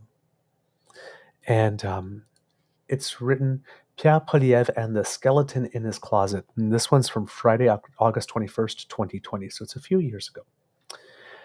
It's an intriguing Canadian political mystery. Why did Pierre Poilievre suddenly drop out of the Conservative leadership race? He was a front-runner and the darling of the Con base. He had been campaigning hard for the job, he had the organization and the money, but just a few days before he was about to announce his candidacy, he suddenly quit, citing family reasons. I never believed that, and now I have become aware of another possible reason, and it's truly shocking. In an interview on a popular Quebec morning show a few days later, Bernard Drinville, who I believe is now has left the news, and I believe he is actually a member of the CAQ. No, not the CAQ. Maybe the Parti Québécois. If I remember correctly, I'm just checking. Yes, Bernard Drinville, Canadian politician, television host, and journalist. He was the member of the National Assembly of Quebec for the riding of Marie-Victorin Longueuil for 2007 to 2016, representing the Parti Québécois. Since 2022, he is a member of the National Assembly of Quebec for the riding of Lévis, representing the Coalition Avenir Québec. He is currently serving as the Minister of Education. So the current Minister of Education in Quebec, but back then was a journalist for Radio-Canada. For an interview on a popular Quebec morning show a few days later, Bernard Drinville, the former Radcan reporter and PQ cabinet minister, claimed that he believed Poilievre had a, quote, skeleton in his closet, and that he had been told by a, quote, top conservative source that skeleton was bullying. The vicious bullying of top-level civil servants to the point that they were often reduced to tears, quote, and this is a translation of the quote because the interview was in French. Quote, he told me that Poilievre was ferocious when he met with them. He said he had heard of many meetings that ended with the civil servants in tears after being humiliated so much by Poilievre, crushed, insulted, humiliated. Does that sound familiar? Have we seen that Yes. behavior? Oh, yes. Now, as someone who lived with an alcoholic and dated one, I know that feeling very well. After a Well, big bender, waking up the next morning with the hangover and coming down just before they have a couple other drinks to bring themselves back to zero. mhm. Not saying that Pierre Poilievre is an alcoholic, but if we're talking about circumstantial evidence, this would go into the pile that would suggest that he is. He told me that he believed the skeleton was psychological harassment. He said some of those victims were threatening to come forward. And maybe that's why Pierre did not run in the end. And that Dreville alleges was the real reason Poilievre dropped out so suddenly. You can hear those allegations on this tape starting around the 6:30 mark. And I'm going to point this here to Mr. Grizzly to put in the chat if you happen to understand French. It's 95 at 98.5 FM in, I would guess that this is either in Montreal or Quebec City, but the website is 985fm.ca, and this is from June 24th, 2020. There is a sound clip there that goes from 0 to 10 minutes, and at around 6 minutes 30, but go, if you speak French, go to about the 5-minute part, because there's a lead-in that leads to that, and you'll sort of get the story from Bernard Dreville himself, explain what it is. And like I said, he does confirm that it's from a very, very, very reputable source that Bernard Dreville would consider credible. And while he didn't reveal the sources, I have no problem repeating what it is said because I believe the source to be very, very credible. Now, I don't know whether that story is true, but Dreville was a highly regarded political reporter, and with all his years on the political scene, was and still is very well connected. And it's very easy for me to imagine Poilievre as an ugly bully, judging by the way he has behaved in the past while serving his foul master Stephen Harper, and by the way he is still behaving. For that performance was absolutely disgusting, worthy of a political demagogue playing prosecutor in a fascist court. And the day we normalize that kind of behavior will be the end of Canada as we know it.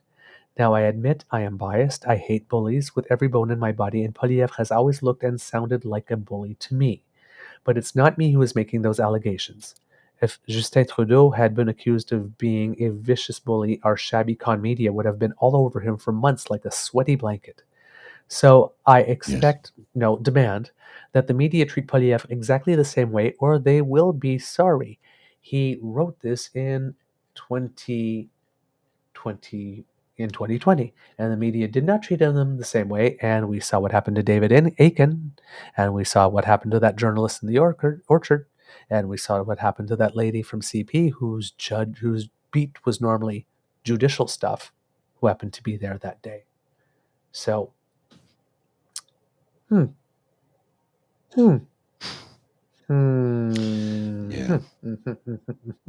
Yeah. When I read that thread, I thought, why didn't this get more coverage at the time? They must. What makes you like why? Why was it just left to be ignored for the most part? Like, why is that? Montreal Simon continues to write, they must ask him whether it's true that he humiliated all those civil servants in such a disgusting manner that he made some of them cry. Yes or no? Yes or no? And how many? Yes or no? Just a number, please. Just a number. How many did you make cry? Yes or no? How many drinks did you have today? Yes or no? How many? And if the answer is yes, or is determined to be yes, I expect them to demand that Poilievre resign. That ghastly con has acted like a political thug and got away with that for too long, and enough is enough. Update. When I wrote this post, I was not aware of Poilievre's rancid misogyny or know about the way he tried to reach out to women hating incels with a secret tag in his YouTube videos, so I assumed that the civil servants he allegedly bullied were men. Now imagine if they were actually women and he was using his position to get his kicks by bullying them. It might be nice if some con media could ask Bernard Dreville, who is now Quebec's Minister of Education, more about this story. But I'm not holding my breath. Well, wouldn't that be so convenient if Mr. MGTOW made it a habit if treating female public servants and female members of his party the same way he treated that journalist.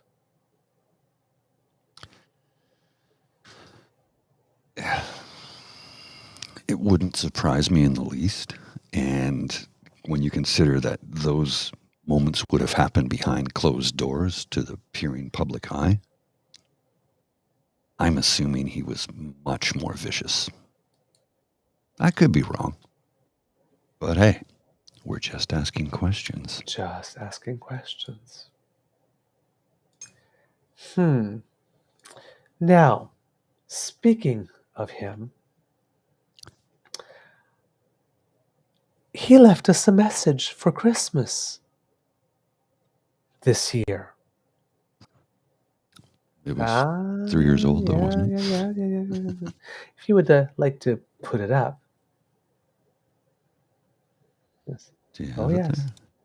Okay, yeah, there it is. Yeah, I see. December 26, 2023. Huh.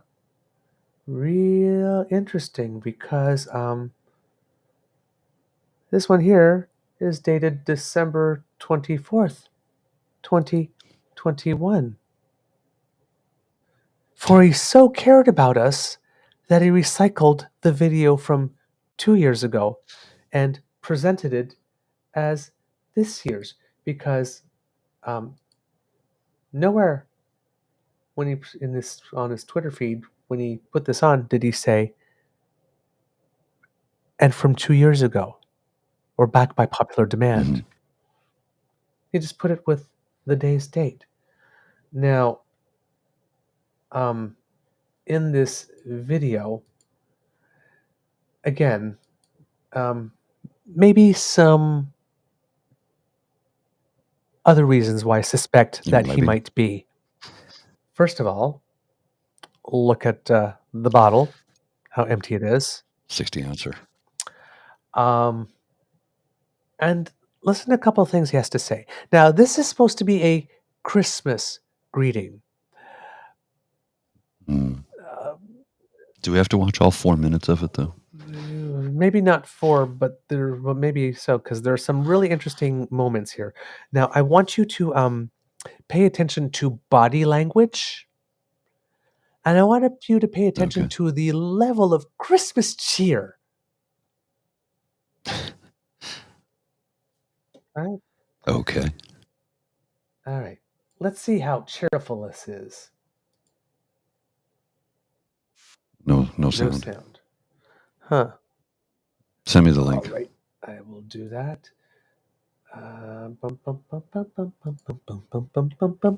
Mr. Grizzly. I don't know why that's happening. Play me a clip. Like, you used to be able to, and now for some reason it's just not doing it anymore. I have no idea why. Very strange. Mr. Grizzly, play me a clip. Let's see purrr-fect. He's take a sip.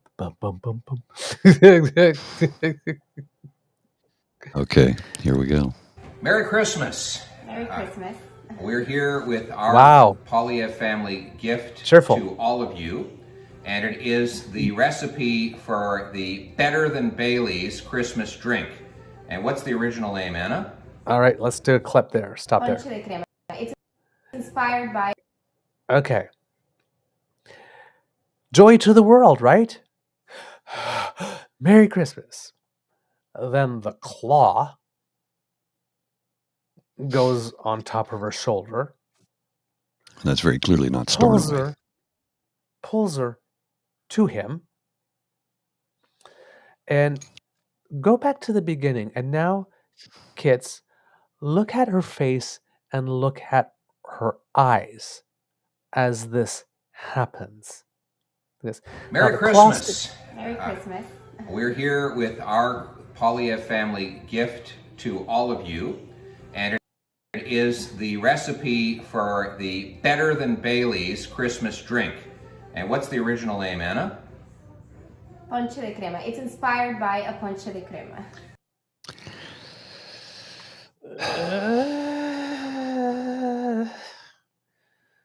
Yeah. Now, I'm not one to gossip, so you didn't hear it from me. But that didn't look very affectionate, and she didn't look like that was very welcome. And that claw stays on her arm for about the first 28 to 30 seconds, and twice I see a look. One of them is like, if you don't get that claw off me anytime, and then, oh my God, how much longer is he going to keep it on there? In there. Now, of course, he told her when she could speak, and then she says something, and then he interrupts her, and then she says that she calls it poncha de crema, and watch how he insults her culture. But it's heavily Canadianized and given new and even better ingredients than the original that Anna's family brought here. Wow. From Venezuela. Now look at her eyes. We use the great She Canadian looks down. drink Crown Royal, Yeah. which Now- is probably the most Canadian thing you can imagine. Now remember when he says the great Canadian drink Crown Royal? Because later on, she says something that kind of contradicts that. Okay. Invented by a Montrealer, distilled in Manitoba, using great Canadian grains. But Anna's the boss, and she will tell me how to do it, and then we will share the secret with you. One thing we ask, though, is that once you learn the secret, you're not allowed to tell anybody, because this is a closely guarded secret, and there will be severe penalties for anybody who lets these secret ingredients become known. Okay, so All right, let's get busy. Let's get going. did that sound like a joke? Did that look like a joke? Like normally when somebody says it, hey, because I'll tell you, but then I'll have to kill you. Mm-hmm. Like there's no wink. There's no. That literally sounded like a threat.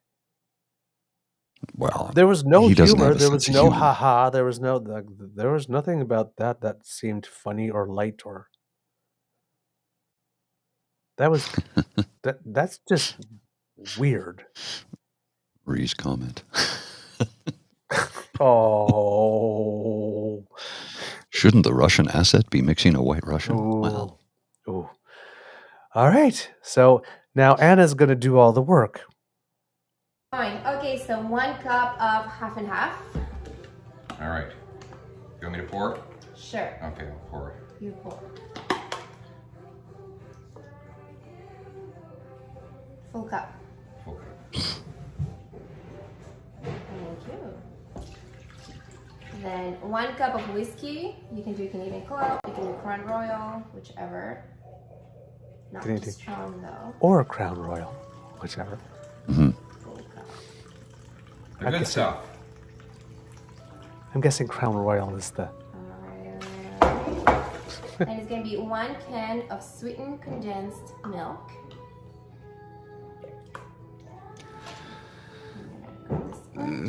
Salt. Then we're going to move to 1 teaspoon of instant coffee. You could do caffeinated or decaf. I recommend. And then we're going to do 1 teaspoon of almond extract, or you can do the vanilla extract, whichever you prefer.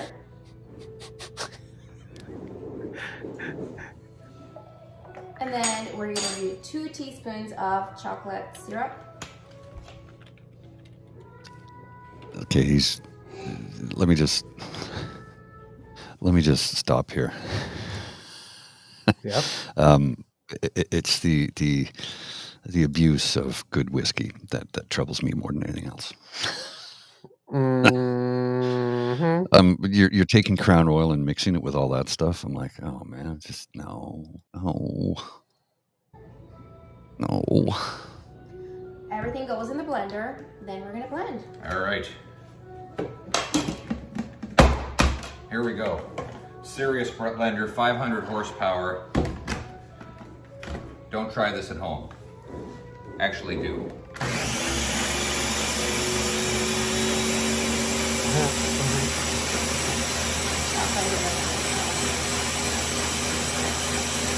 What do you think? More. I think we're good. You did it. Our kids at home for that Now, noise. quality control, the most important part of it all. Now he's happy. Tinkerbell hit it on the head there. What's the point of whiskey if you're going to make pudding with it? Jesus. Oh, You're ouch. right.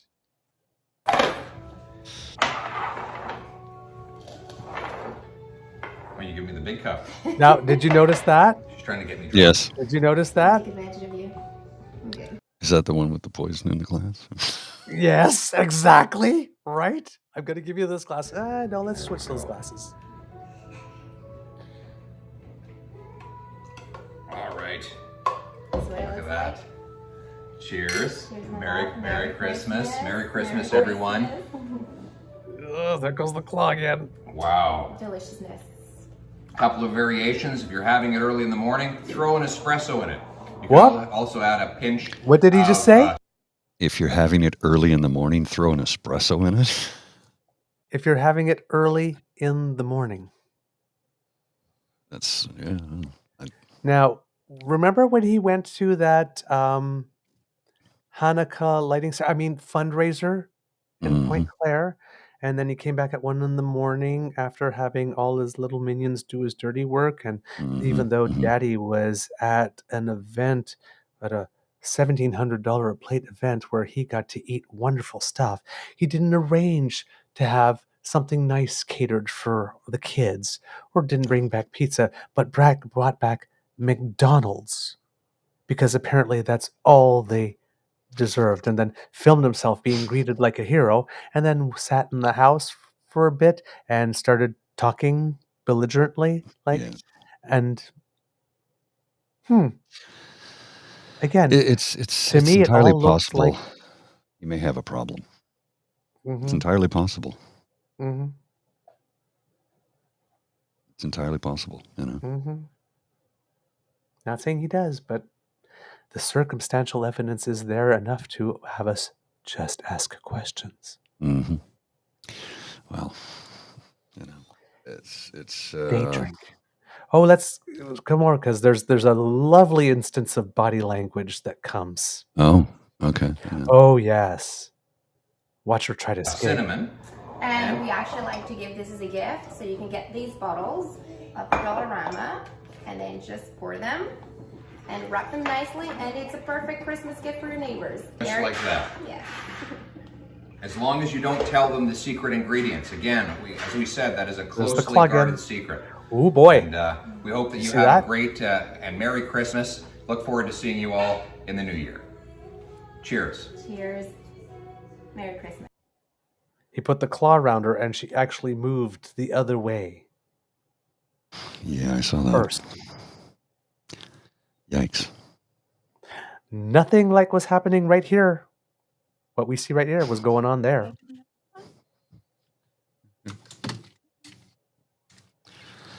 Hi, Douglas. Can you hear? Oh, sorry, you need the other headphones. Was anybody else really uncomfortable watching that, or is that just me? Looks a bit like a hostage situation. Yeah, that video screamed to me, "Send the ransom in small unmarked bills." This comment from Tavi G. If you push booze and gambling, you are investing in the future patients for your friends who invested in privatized healthcare. Get saucy. Now we just need a video of Trudeau teaching us how to roll a Christmas joint. Honestly, you make you make me pee my pants laughing. Like, so funny.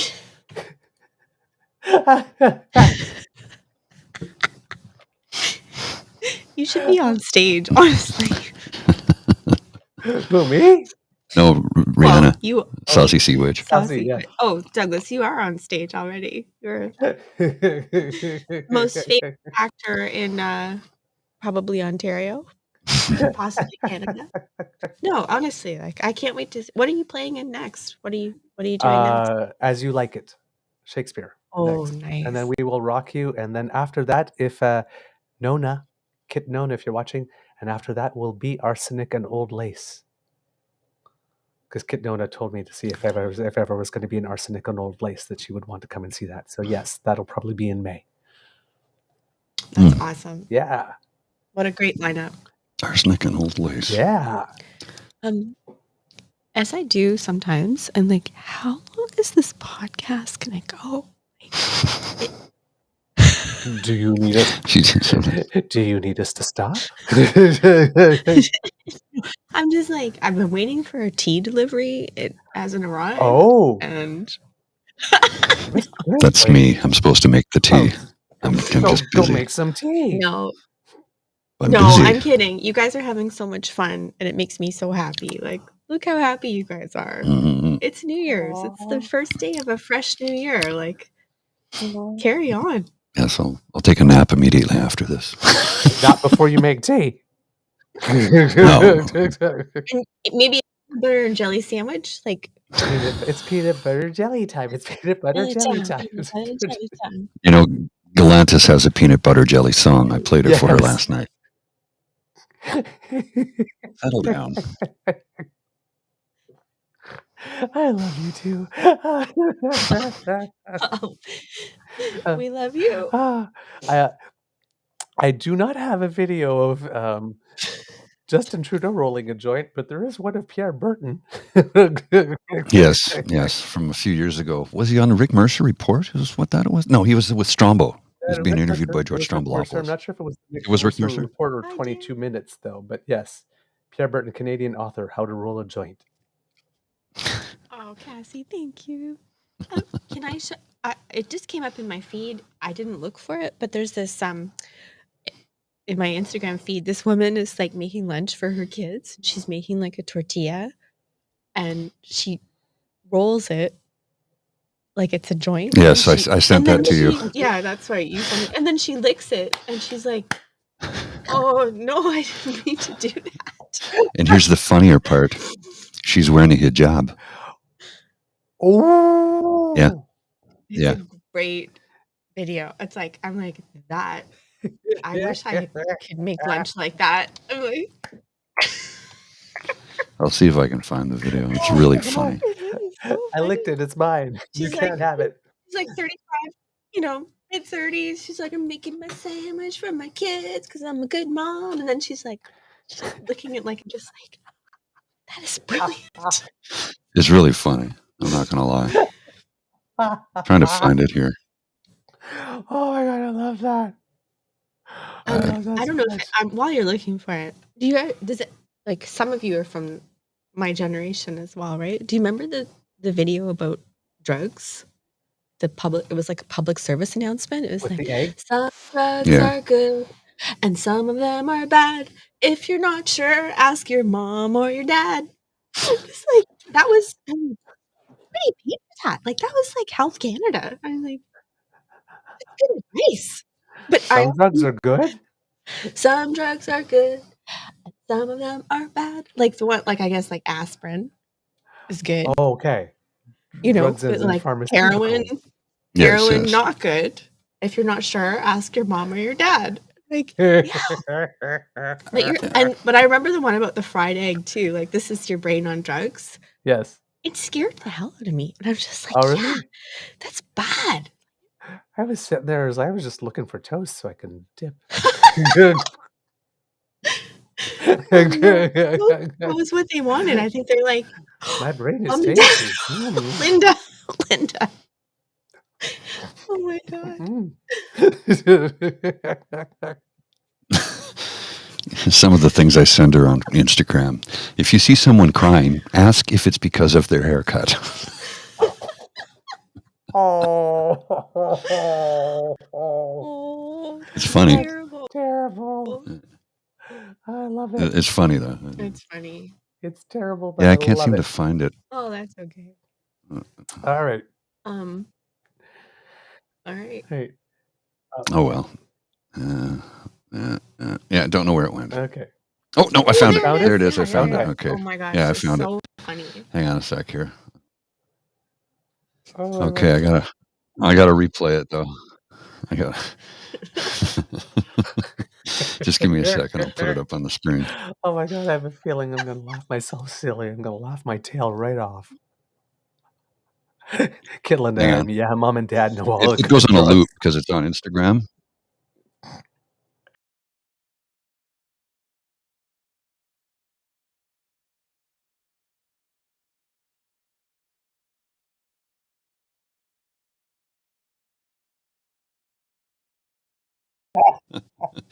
It's funny, right?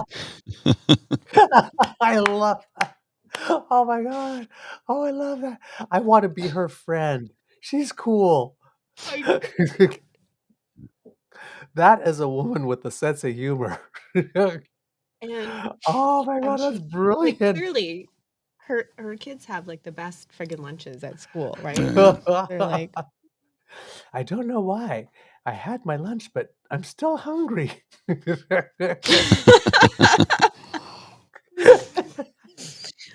Oh, that is brilliant. Oh, I love her. Well, it's like the sense of humor because, again, this is a woman wearing a I hijab, know. right? So It makes it doubly funny. exactly. I don't know. Exactly. Does anybody else have like the best or the worst packed lunch? Like I went to school with some pretty bad lunches sometimes. Like when you could also take peanut butter and jelly sandwiches to school, right? And then you'd be sitting next to the kid who had like a Twinkie. You And want I'm to like, trade? Trade for a Twinkie? Like I Tuna want that sandwich for Twinkie so Twinkie? bad. I'm like, "Here." Funniest one I heard was Bert Kreischer. His wife was out of town and he had to take his daughters to school and they slept in. So he makes them get ready in a hurry. And his youngest daughter grabbed a bag of Uncle Ben's microwavable rice. So she put the bag of rice in the microwave. It says for 3 minutes. She put it in for 5, so it would be extra hot, and then dropped it in her backpack. Well, she gets to school. Oh, It exploded in her oh, backpack. oh, oh my. It's a That's funny not story. good. I have full respect for anyone who's a single parent, and I've been one myself. But one of my good friends is he's a dad, and he has a son, and he's like, Rich, like one day I sent him to school. I'm like, we had no containers in the house. He's like, I grabbed an LCBO bag and a milk bag, and I threw like a sandwich in there, and I sent my kid to school with that. I'm like, you know what? You did your best. Like, he had food. It wasn't an alcohol bag. He's like, I know, I'm never gonna do that again. Because It'd be funnier if it was. We used to go to school and marble bags were Crown Royal bags. Oh yes, that's true. It was That super is common. true. It was perfect for marbles. Well, oh my god. truth be told, when I was doing work for a cable company and I had to climb poles to fix stuff, I would sling parts in Crown Royal bags and just hang it off my tool belt because you could climb the ladder and they wouldn't fall out because they were closed. So I'd get up, open it up, and use the parts I needed. It was brilliant. Oh my god. This chat is killing me. It's so funny. Like honestly, like people would throw lobster sandwiches in the ditch because they were poor people's food, right? I'm like, that is like East Coast lobster. It's like the most delicious thing ever. And you're like, well, I'd rather Right just here. have a Twinkie. Right here. You got a lobster sandwich, like just I mean, not the bread, but right here. So just throw the lobster right here. Can I tell you one thing about, because I think it's really good when Dan, to your point, breakfast and lunch programs at school. Like, so I'm not going to say which kid it is of mine, but they went into the school office, and this is how funny they are. And he's like, they're like, yeah, can we help you? This is high school. And they're like, he's like, can I have an IEP? Like an independent educational program, whatever it's called. Right. And it's like a specialized, it's like a very long process. And he knew that. And they're like, no, you actually have to get like an assessment, and then there's this, and it costs this much money. And he's like, all right, can I just have an apple then? Some cereal? That's great. I'm good with that. And then he just took the apple and the cereal and he walked out. I'm like, you just slayed. Because he totally knew what he was doing, right? Playing the system. I can't have an IEP? Well, I'll just take an apple then.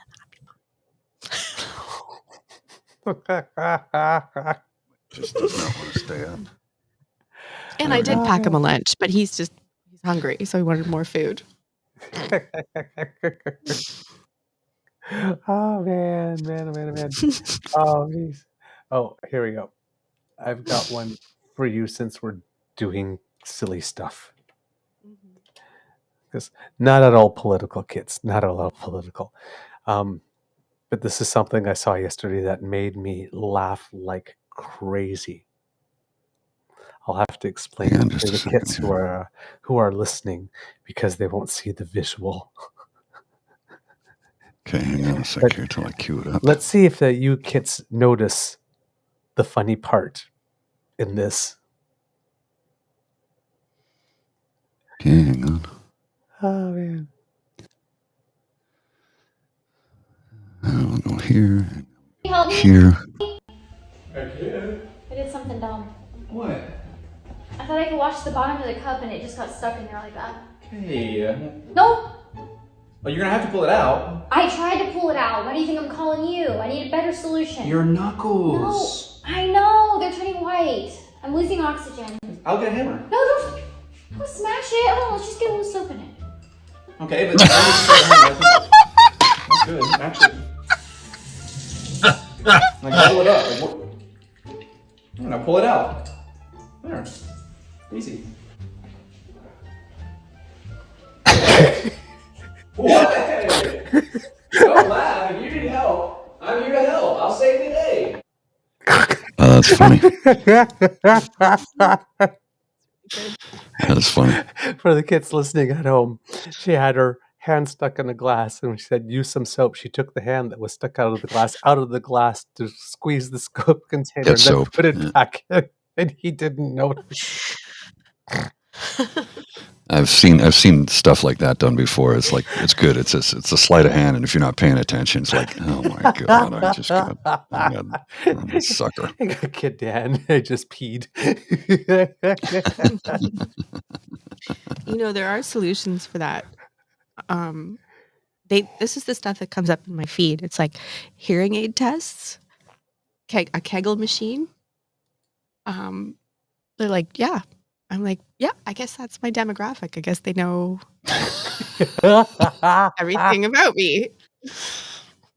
Oh my word. I've got nothing. Nothing. I got nothing. I got nothing. I gotta move on to the next thing because I got something else for you here. Oh my word. Oh my word. I'll just say here. I can hear. Just can't stop laughing. All right. We have the latest move from conservative MPs to talk about to try and crucify the Prime Minister on carbon pricing here. As you know, conservatives have taken to showing what they allege to be some of their constituents' gas bills. Mm-hmm. Yes, I saw that. To show how much, carbon tax there is and everything. So if you put it up, I have it up on the share screen there for you, Mr. Grizzly. So this is Anna Roberts, MP, the Member of Parliament for King Vaughan. And I've seen this some similar comments from other conservative MPs. And she's showing a bill, charges for natural gas, bill November 19th to December 15th. The customer charge is $22.88. The delivery charge is $28 to $34. The transportation to Enbridge is $11.36. Federal carbon charge, $32.21. Gas supply charge, $34.31. Cost adjustment, $7.66. Total bill, $136.76 plus HST of $17.78 for total $154.54. So this person is basically getting $34.31 of gas, but paying $154.54 for it. Mm. Right? And she writes, how will Justin Trudeau explain this to the 88-year-old senior in my riding? $32.31 in Trudeau tax on a $34.31 in natural gas for home heating plus $11.78 plus $17.78 in HST on top of that. You make it, Trudeau takes it. He's just not worth the cost. Then I had to go Suzanne Sugarbaker. Okay. on Anna. It's like, because this was just absolutely ridiculous. Dear Anna, is it not your job to understand, one, it's not a quote-unquote Trudeau tax, but a regulatory fee, as the Supreme Court ruled? Two, that the net fee, given the rebate, and the overwhelming of the HST is federal plus provincial tax on the service rendered and not carbon pricing? So you would actually have to take the HST, figure out how much is provincial, how much is federal, Mhm. and then of the federal, figure out how much of that is on the $32.31 of carbon, which would be a very, very small portion of that $17.78. And when you include the rebate, well, that $32.31 that she's complaining about is basically pretty much refunded. And is it not your job as a, quote, skip air quotes, honorable member of parliament to explain it accurately with no lies, exaggerations, or misinterpretations so as to not mislead your constituents? And if I, a mere citizen, can understand it and explain it, why, as a legislature, can't you? You have no excuse. Why does she need Justin Trudeau to explain this when she should be able to? I don't know. I honestly don't know. I just don't know. So, and of course, Anna wants you to be mad at the $32.21 federal carbon charge for which you have a rebate, but not mad at the $28.34 delivery charge or the Mhm. $11.36 Enbridge charge or the $34 Yeah, or just the yeah, I know. You look at all the charges. It's like, come on, man, come on. it's the carbon tax one, the one that you get rebated. And if you're one of the 80% of households who's left better off, Mm-hmm. Yeah, that's the one they yeah, want you to be mad at. yeah. Well, Don't be mad at the gas company. well, it's all the charges over and above. It's like the customer charge, delivery charge, service fee. I don't give a shit about you fee.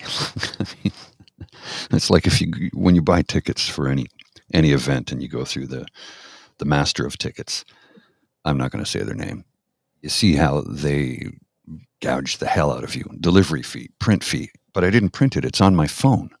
Why am I paying to have it on my phone? Yeah. Yeah. And this to that effect, we had old Danyeller yesterday. Yeah, I saw There's that. something a little interesting. Catherine McKenna, our former Minister of Environment and Climate Change, that conservatives love to label as Climate Barbie. My former MP. Yep. Even though she has retired and is no longer a member of parliament and has been quite a while now, they still love to attack her. And this Spencer Fernando guy from the Canadian Taxpayers Federation particularly is starting to get under my craw because when it's Melanie Joly, when it's Karina Gould, when it's Catherine McKenna, when it's Chrystia Freeland, he has really, really unflattering things like unhinged and stupid and very, very particularly abusive to particularly women in his comments. But here we have Catherine McKenna asking Scott Moe, the Premier, because there's an article in the Regina Leader Post, unfortunate for Saskatchewan to break federal emissions law, says Premier Moe. It's unfortunate that I have to do this. Well, you don't have to do this. You could just follow the law. But then again, well, this is a guy that does have 3 different driving while impaired charges in his past, and so did his son, and so did his brother. And apparently, at one point along the way, he offered his brother a pardon, which seems to me to be a rather big conflict of interest. Wouldn't it be? Offering your own brother a pardon? And they got mad when Justin Trudeau wanted to offer a defer prosecution agreement to SNC. The guy pardoned his own brother. I have something to show you here Oh, in what? relationship to what you just Okay. showed me a moment or two ago. This is from Tavi G. He sent me this, and Tavi says, I think there might have been some playing with that bill that you showed earlier. Oh, do tell. Well, look at this. Let me just blow this up so I can see Oh, it better. the federal carbon charge. Customer charge. So October 19th, 2022 to November 16th, 2022. Customer charge 23.18. Delivery to you 29.84. Transportation to Enbridge 4.29. Federal carbon charge $17. Gas supply charge $59.58. Cost adjustment $8.69. $143 plus $18.62 in HST for a total of $161.92.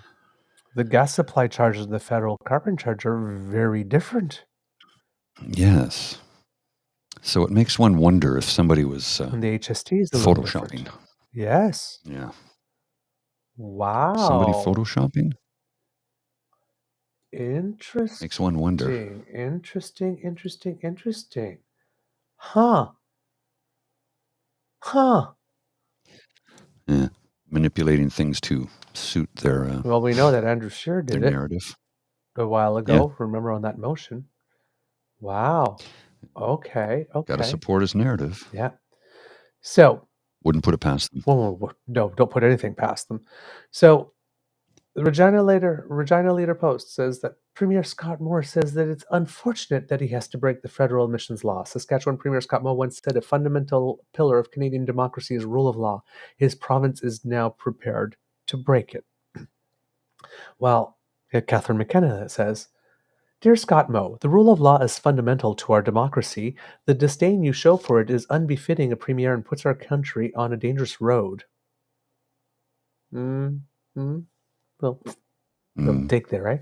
All because you don't want to take effective climate action, the worst kind of politician. So who rides in to the rescue but old Danyeller? Let's talk about the rule of law. I would ask the former Environment Minister to recognize that the Supreme Court and Federal Court ruled twice against unconstitutional and illegal federal policies. Scott Moe is an honorable premier who has tried using diplomacy many times, asking Ottawa's Liberals to follow the rule of law. I sincerely hope that 2024 brings a change of attitude and perspective from the federal Liberals and how they approach dealing with Canadian provinces under the Constitution. Yes, because between her and the federal government, it's the federal government that needs a change of attitude. Anyway, well, Daniel Smith, let's talk about the rule of law. Oh, look, she who had that phone call with Artur Pawlowski thought she thought she had the power to pardon, suddenly has thoughts about the rule of law that she'd like to share to, I guess, put in her place Catherine McKenna, who in real life is a rather badass internationally recognized lawyer. From her Wikipedia. Between 1996 and 1999, McKenna studied law at McGill University before beginning her legal career in Jakarta, Indonesia at the firm SSEK, where she focused on international trade, investment, and constitutional issues. In 2001, she moved to East Timor, where she spent a year as a senior negotiator with the United Nations peacekeeping mission in East Timor, which culminated in the Timor Sea Treaty, providing for the joint exploitation of petroleum resources in a part of the Timor Sea. She returned to Canada, where she joined Stikeman Elliott LLP, working in the areas of competition, trade, and constitutional law. During this time, she was a senior counsel on the review of Canada's military justice system, headed by Antonio Lamer, former Chief Justice of Canada. In 2005, McKenna co-founded the Canadian Lawyers Abroad, Avocats Canadiens à l'étranger, now called Level Justice, a University of Ottawa-based charity that helps Canadian law students and law firms do pro bono legal work in developing countries. Level Justice works to reduce barriers to justice by uniting the power of people, education, and law will lead to create more equitable and just society. She remains a member of the Bars of Ontario and New York State. And shortly after becoming Minister of Environment and Climate Change, she went to a COP summit and she was tapped on the shoulder by the UN to be the person that was leading people to try to bring people together legally. So Danielle Smith thinks that she knows more about the law than Catherine McKenna, who could probably actually teach the course. Now, Danyeller, girl, take a seat, because we got some stuff for you here. Also, Danielle Smith is lying to you by omission. Sins of omission, deliberate sins of omission, are the same as lying. The Supreme Court of Canada on the IAA was legally upheld. The court provided guidance as to changes required, and the federal government respected the court and made the changes. The law stands as and is in effect. So when Danielle Smith here says above that the federal court ruled twice against unconstitutional illegal federal policies, the Supreme Court of Canada did rule that part of the IAA, which I can't remember off, that it's something in Assessment Act or something, but I can't remember what the I is in this one. But according to the summary of the majority and dissenting oppositions, writing for the majority, Chief Justice Wagner held that sections 81 to 91 of the IAA, which create an assessment process for projects funded or undertaken by federal authorities on federal lands or outside Canada, are constitutionally valid. The opposite of what Danielle Smith said.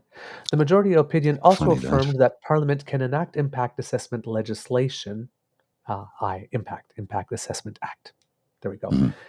That is directed at federal aspects of proposed projects. During such assessments, the federal government may gather information about a broad range of potential effects beyond those that fall within the federal jurisdiction.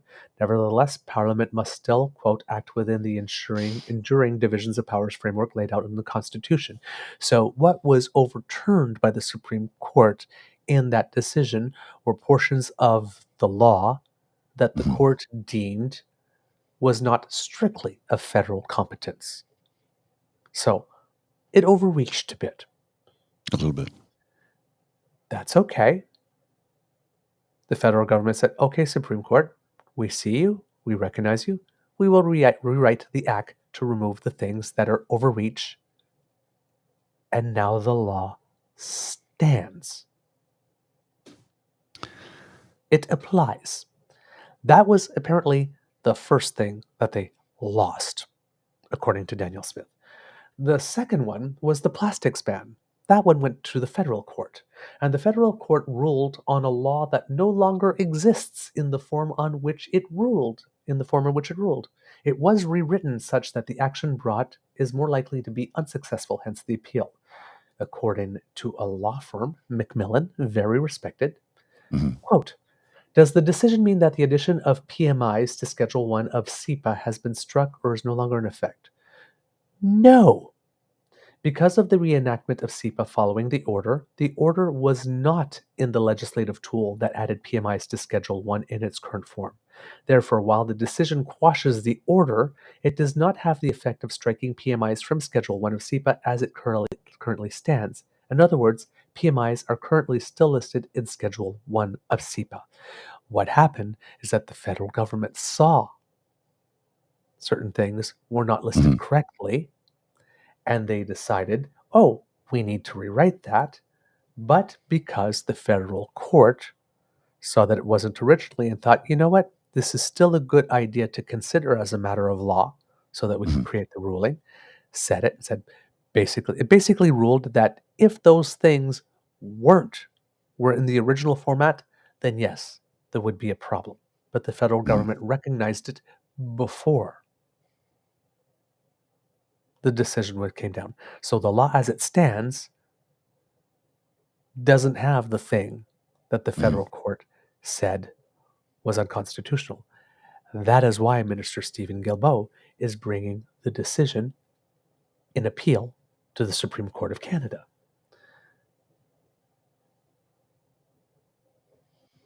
Macmillan actually says in its assessment, the consequence of the decision that many are taking away from recent news headlines may be unwarranted, as the decision itself does not change the legislation currently in effect. But that doesn't matter to old Danyeller. Of course not. Does the decision render the SUP regulations invalid? No. Since the decision did not result in the striking of PMIs from Schedule 1 of SEPA, which provides Environment Canada with authority to regulate PMIs and enact the SUP regulations, it did not render them invalid. Businesses who manufacture, distribute, sell, supply, or use 6 categories of single-use plastic products subject to the SUP regulations should continue to comply with the regulations and not make any changes to their existing compliance plans. No changes are required from the companies. Importantly, the SUP regulations arise from an analysis conducted by Environment Canada that identified the 6 single-use plastics products subject to the ban as problematic plastics. This is the evidence missing from the much broader category of PMIs that the court took issue with in its decision. Had just these 6 products been added to Schedule 1 rather than the PMIs, the application may not have been successful. Interesting. So the government did exactly that when they noticed. They included the missing evidence into the much broader category. Mm-hmm. So now that they are added to Schedule 1, this says the application may not have been successful. In order the petition to overturn the plastics ban may not have been successful. Again, which is why Stephen Guilbeault is bringing that to the Supreme Court of Canada so that the Supreme Court of Canada can rule on the bill as it is now, not with the initial mistake, which is the decision that the Federal Court of Canada gave. And this was basically, well, this matter is interesting enough as a point of law, so let's explore it. Even though it is moot. So they wanted to create the precedent and have a ruling, which is important for future stuff, but as it applies to the plastic ban itself, as it is currently in force, completely irrelevant. You'd think that the lady who is claiming that they are being oppressed by Stephen Guilbeault and who wants a change of attitude from the federal government may have wanted to be a little more clear on her facts, but then again, she didn't really know that she couldn't take a phone call from a criminal defendant with a case before the courts. So, I mean...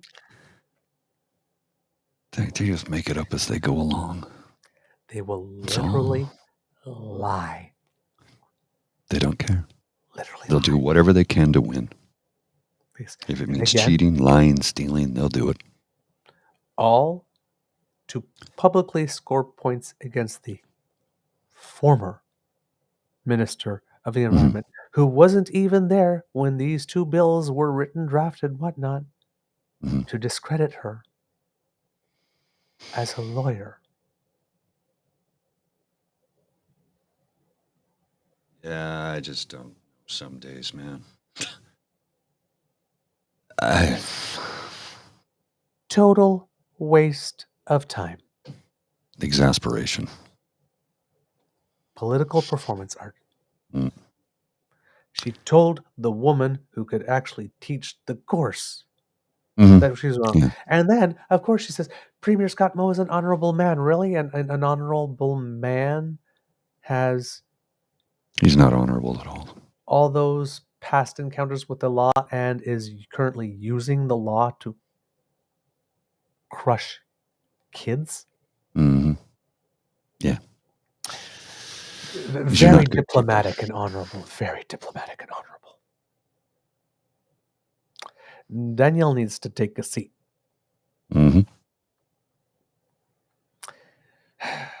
Mr. Grizzly, do we have a show? We do indeed, sir. All right, kits and cubs. That's the end of this episode of the Daily Beaver Morning Show. We hope that you love listening to us because we love making this for you. Remember that sharing is caring and word of mouth is priceless, and you have the mouth from which we want the good word to be spread. So please tell all your peeps and your poops of peeps, your peeps of poops, All of the above. All of the above about our show. We are getting lots of traction on some of our Christmas episodes, Christmas week episodes. Our interview with Neely Kaplan-Mirth has really taken off. Yeah, I was looking at the Dean's numbers on Twitter, so I'm like, holy crap. And we are getting lots of compliments about it. Please Some take hate mail, some hate mail. We knew that which was gonna happen. expected. We knew that was going to happen. Also, please take some time if you missed some episodes. We also have an interview with a lawyer named Douglas Judson, who was basically at the forefront of a very important precedent-setting case with regards to defamation and anti-SLAPP suits. Who basically had a court rule that in Ontario, it is now illegal for people to call people they don't know, random strangers, pedos and groomers because they support either the drag community or the transgender community or the rainbow community. That is literally now a crime. And if somebody goes to court and say, well, I was just exercising my free speech, the court has ruled that there's pretty much no positive social value to that type of speech. And therefore, if you are going to use it as a defense against a SLAPP action, it will not be accepted. Which is good. Now, only Ontario and British Columbia have anti-SLAPP and SLAPP legislation. So clearly it's not coast to coast to coast yet. But at least in those two provinces, assuming that the decision in Ontario would be used as a precedent in British Columbia, technically you could sue if that happens. So people have to be a little careful what they do there. Please take some time to listen to it. It's a very eye-opening and engaging interview. Yes. And it's definitely worth your time. Our interview with Neely Kaplan-Mirth is a little, I will tell you right now, if you missed it, a little heavier than our usual fare because, we like to laugh and, have some tongue-in-cheek stuff and be a little sarcastic. There was none of that there. It was a very, very, very serious interview about a very, very serious subject. She's been the target, because she's not a victim, clearly, of a lot of anti-Semitic attacks. But she's standing very, very strong against them. And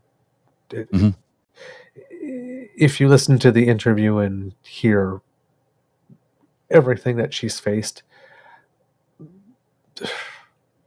hats off Yeah, to her.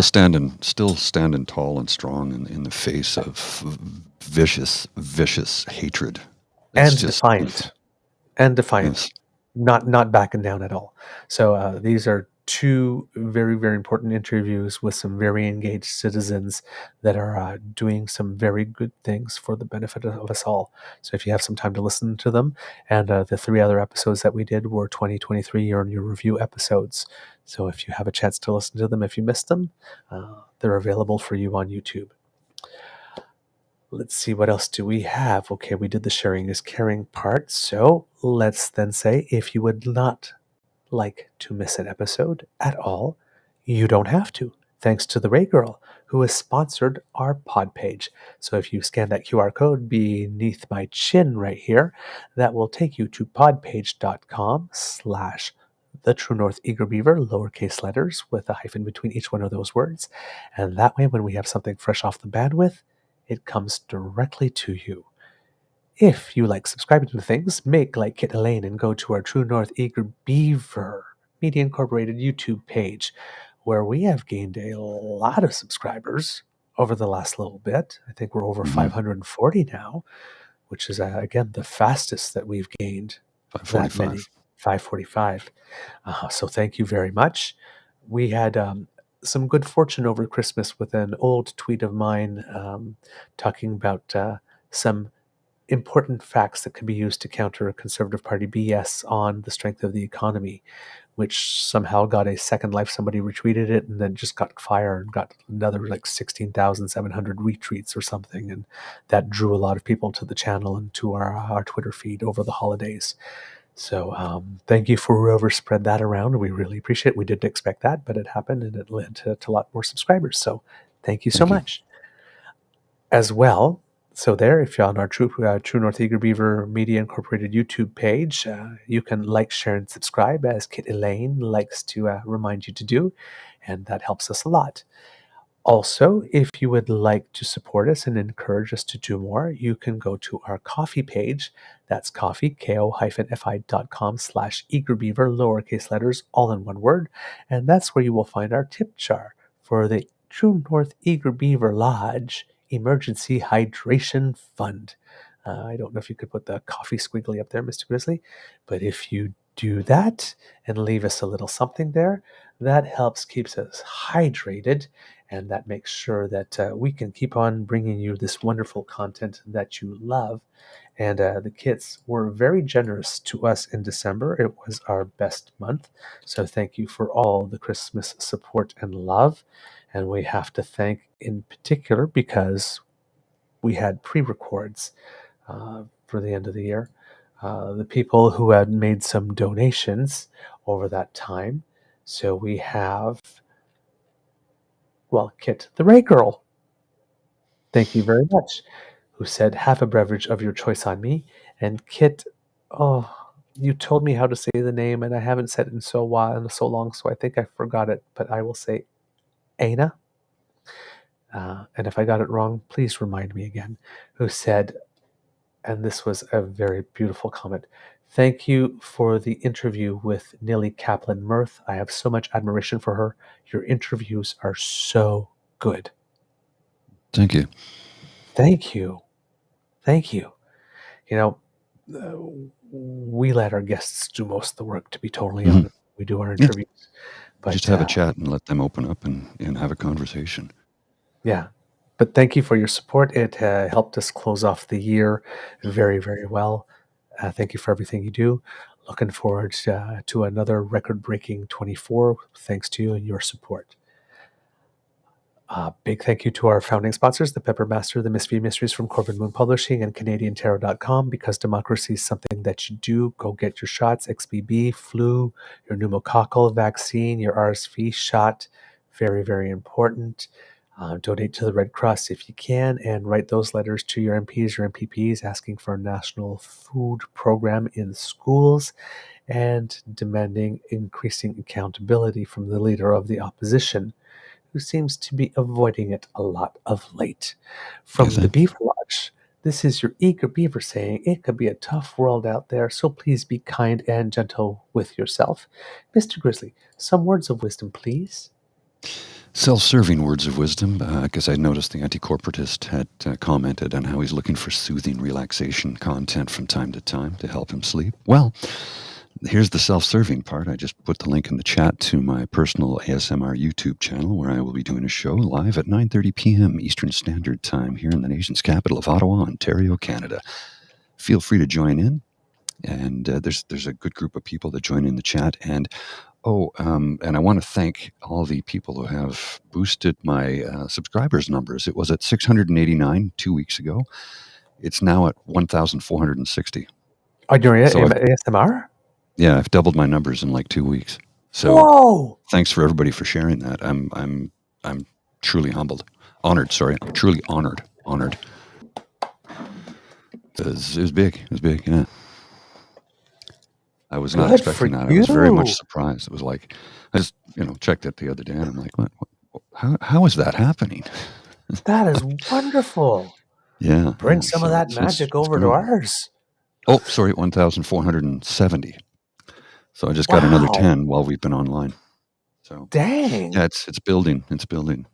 The problem, I think the problem with it is when you click on it, it takes you home and it shows the For You and then past live streams. And then if you go down to the video list, like some videos have 12,000 views, but it's the live stream that doesn't get as much. But I prefer doing the live stream so that way we can have the chat and the conversation and then you can tune it in later. You can watch the go back to the live feed. I'm starting to cut them and put them into the video feed as well, but just trying to drive people to the live stream because it's more interactive, right? I understand you can't always do it. You can't always join in. 9:30 on a Monday is late for a lot of people. So if you can pop by, you should check it out. I think you'd like it. Hey, well, you're at the face now that you'll be getting, about $18 per 1,000 views now. Yeah, yeah, yeah, yeah. Good I for you. I have to am so incorporate happy next for week. you. Thanks. Yeah, it's like I was telling Bridget, well, I'll incorporate soon, and then it was like, oh shit, I got to do that very soon because I'm suddenly over that hurdle. So Okay, well, yeah, until such time as you do, um, just include it as part of TNNB, and we'll separate it so that way you're protected. yeah, yeah, oh yeah, yeah. I'll figure it out. But yeah, Yeah, so that's beautiful. it was a big surprise to me, like a very big surprise to me. I was not expecting that. So I am so proud of you. Way to thanks, go. man. Thanks. Good So, work. so it's coming together slowly but surely. It's taken a couple of years worth of work, and when I started this during the pandemic, and there it is right there. For those of you who are Look at curious, that. That's 1.47K. yeah, almost 1,500. Dang. This one short I just put it in like YouTube ads, and they like 186, 70,000, 2,864, 33. Like You know what? The Christmas season was probably the best time to actually do that. yes, especially when you consider what the channel is all about, right?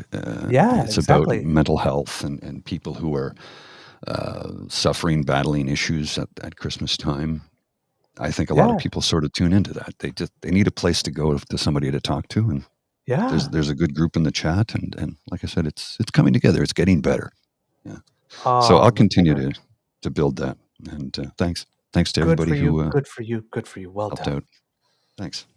Well done. Oh, and Kits, if you've been sharing the word about the SMR channel, thank you. Yeah. So thank you, Cassie. Thanks, Pinkabell. There you go. I just subscribed. There you go. Wonderful, wonderful. All right, Mr. Grizzly rolls the credits, and we have 2 cute little Easter eggs for you.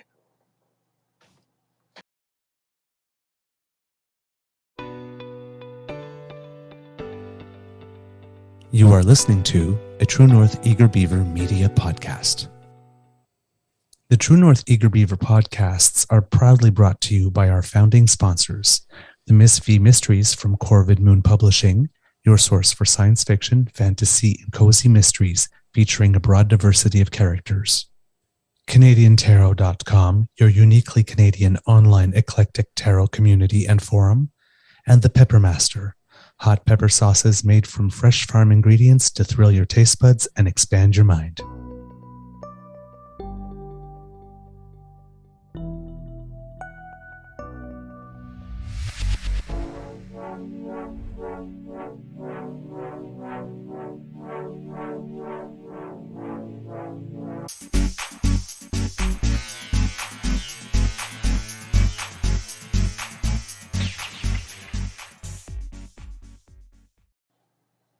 All right. Oh, and by the way, special thank you to Paul Joseph Something for our new music. I hope that you like it, Kits.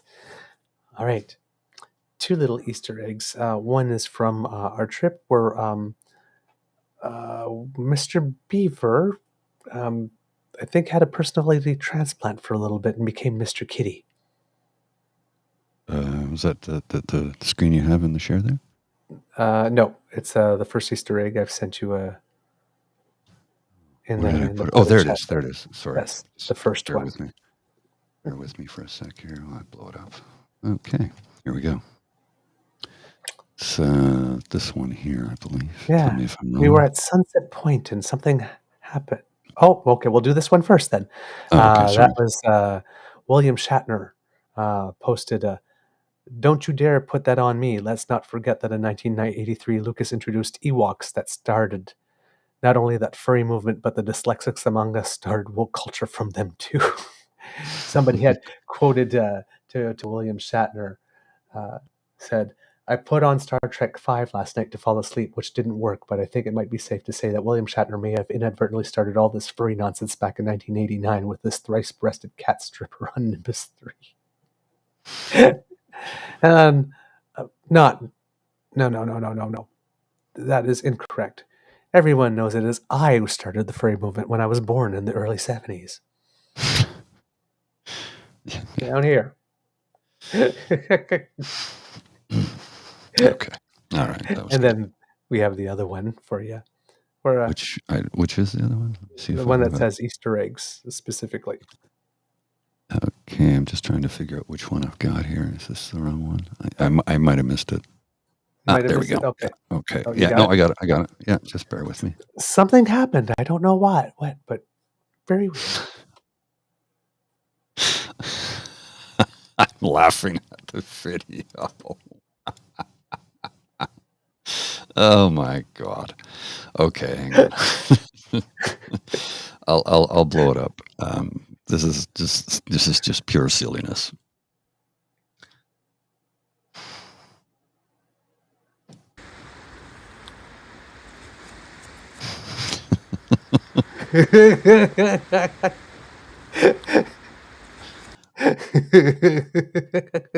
We were walking by Sunset Point near on the Georgian Bay, and they had little trees that had Christmas balls there, and all of a sudden I just couldn't resist. Turned into a cat, did you?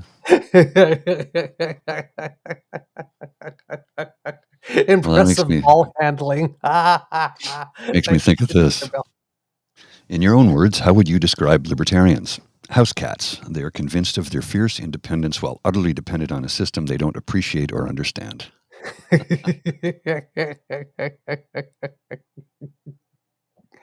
All right, kids and cubs, have a beaverific day. Happy New Year. Thank you for kicking it off in style with us. It's only water, but cheers. I'll see you. And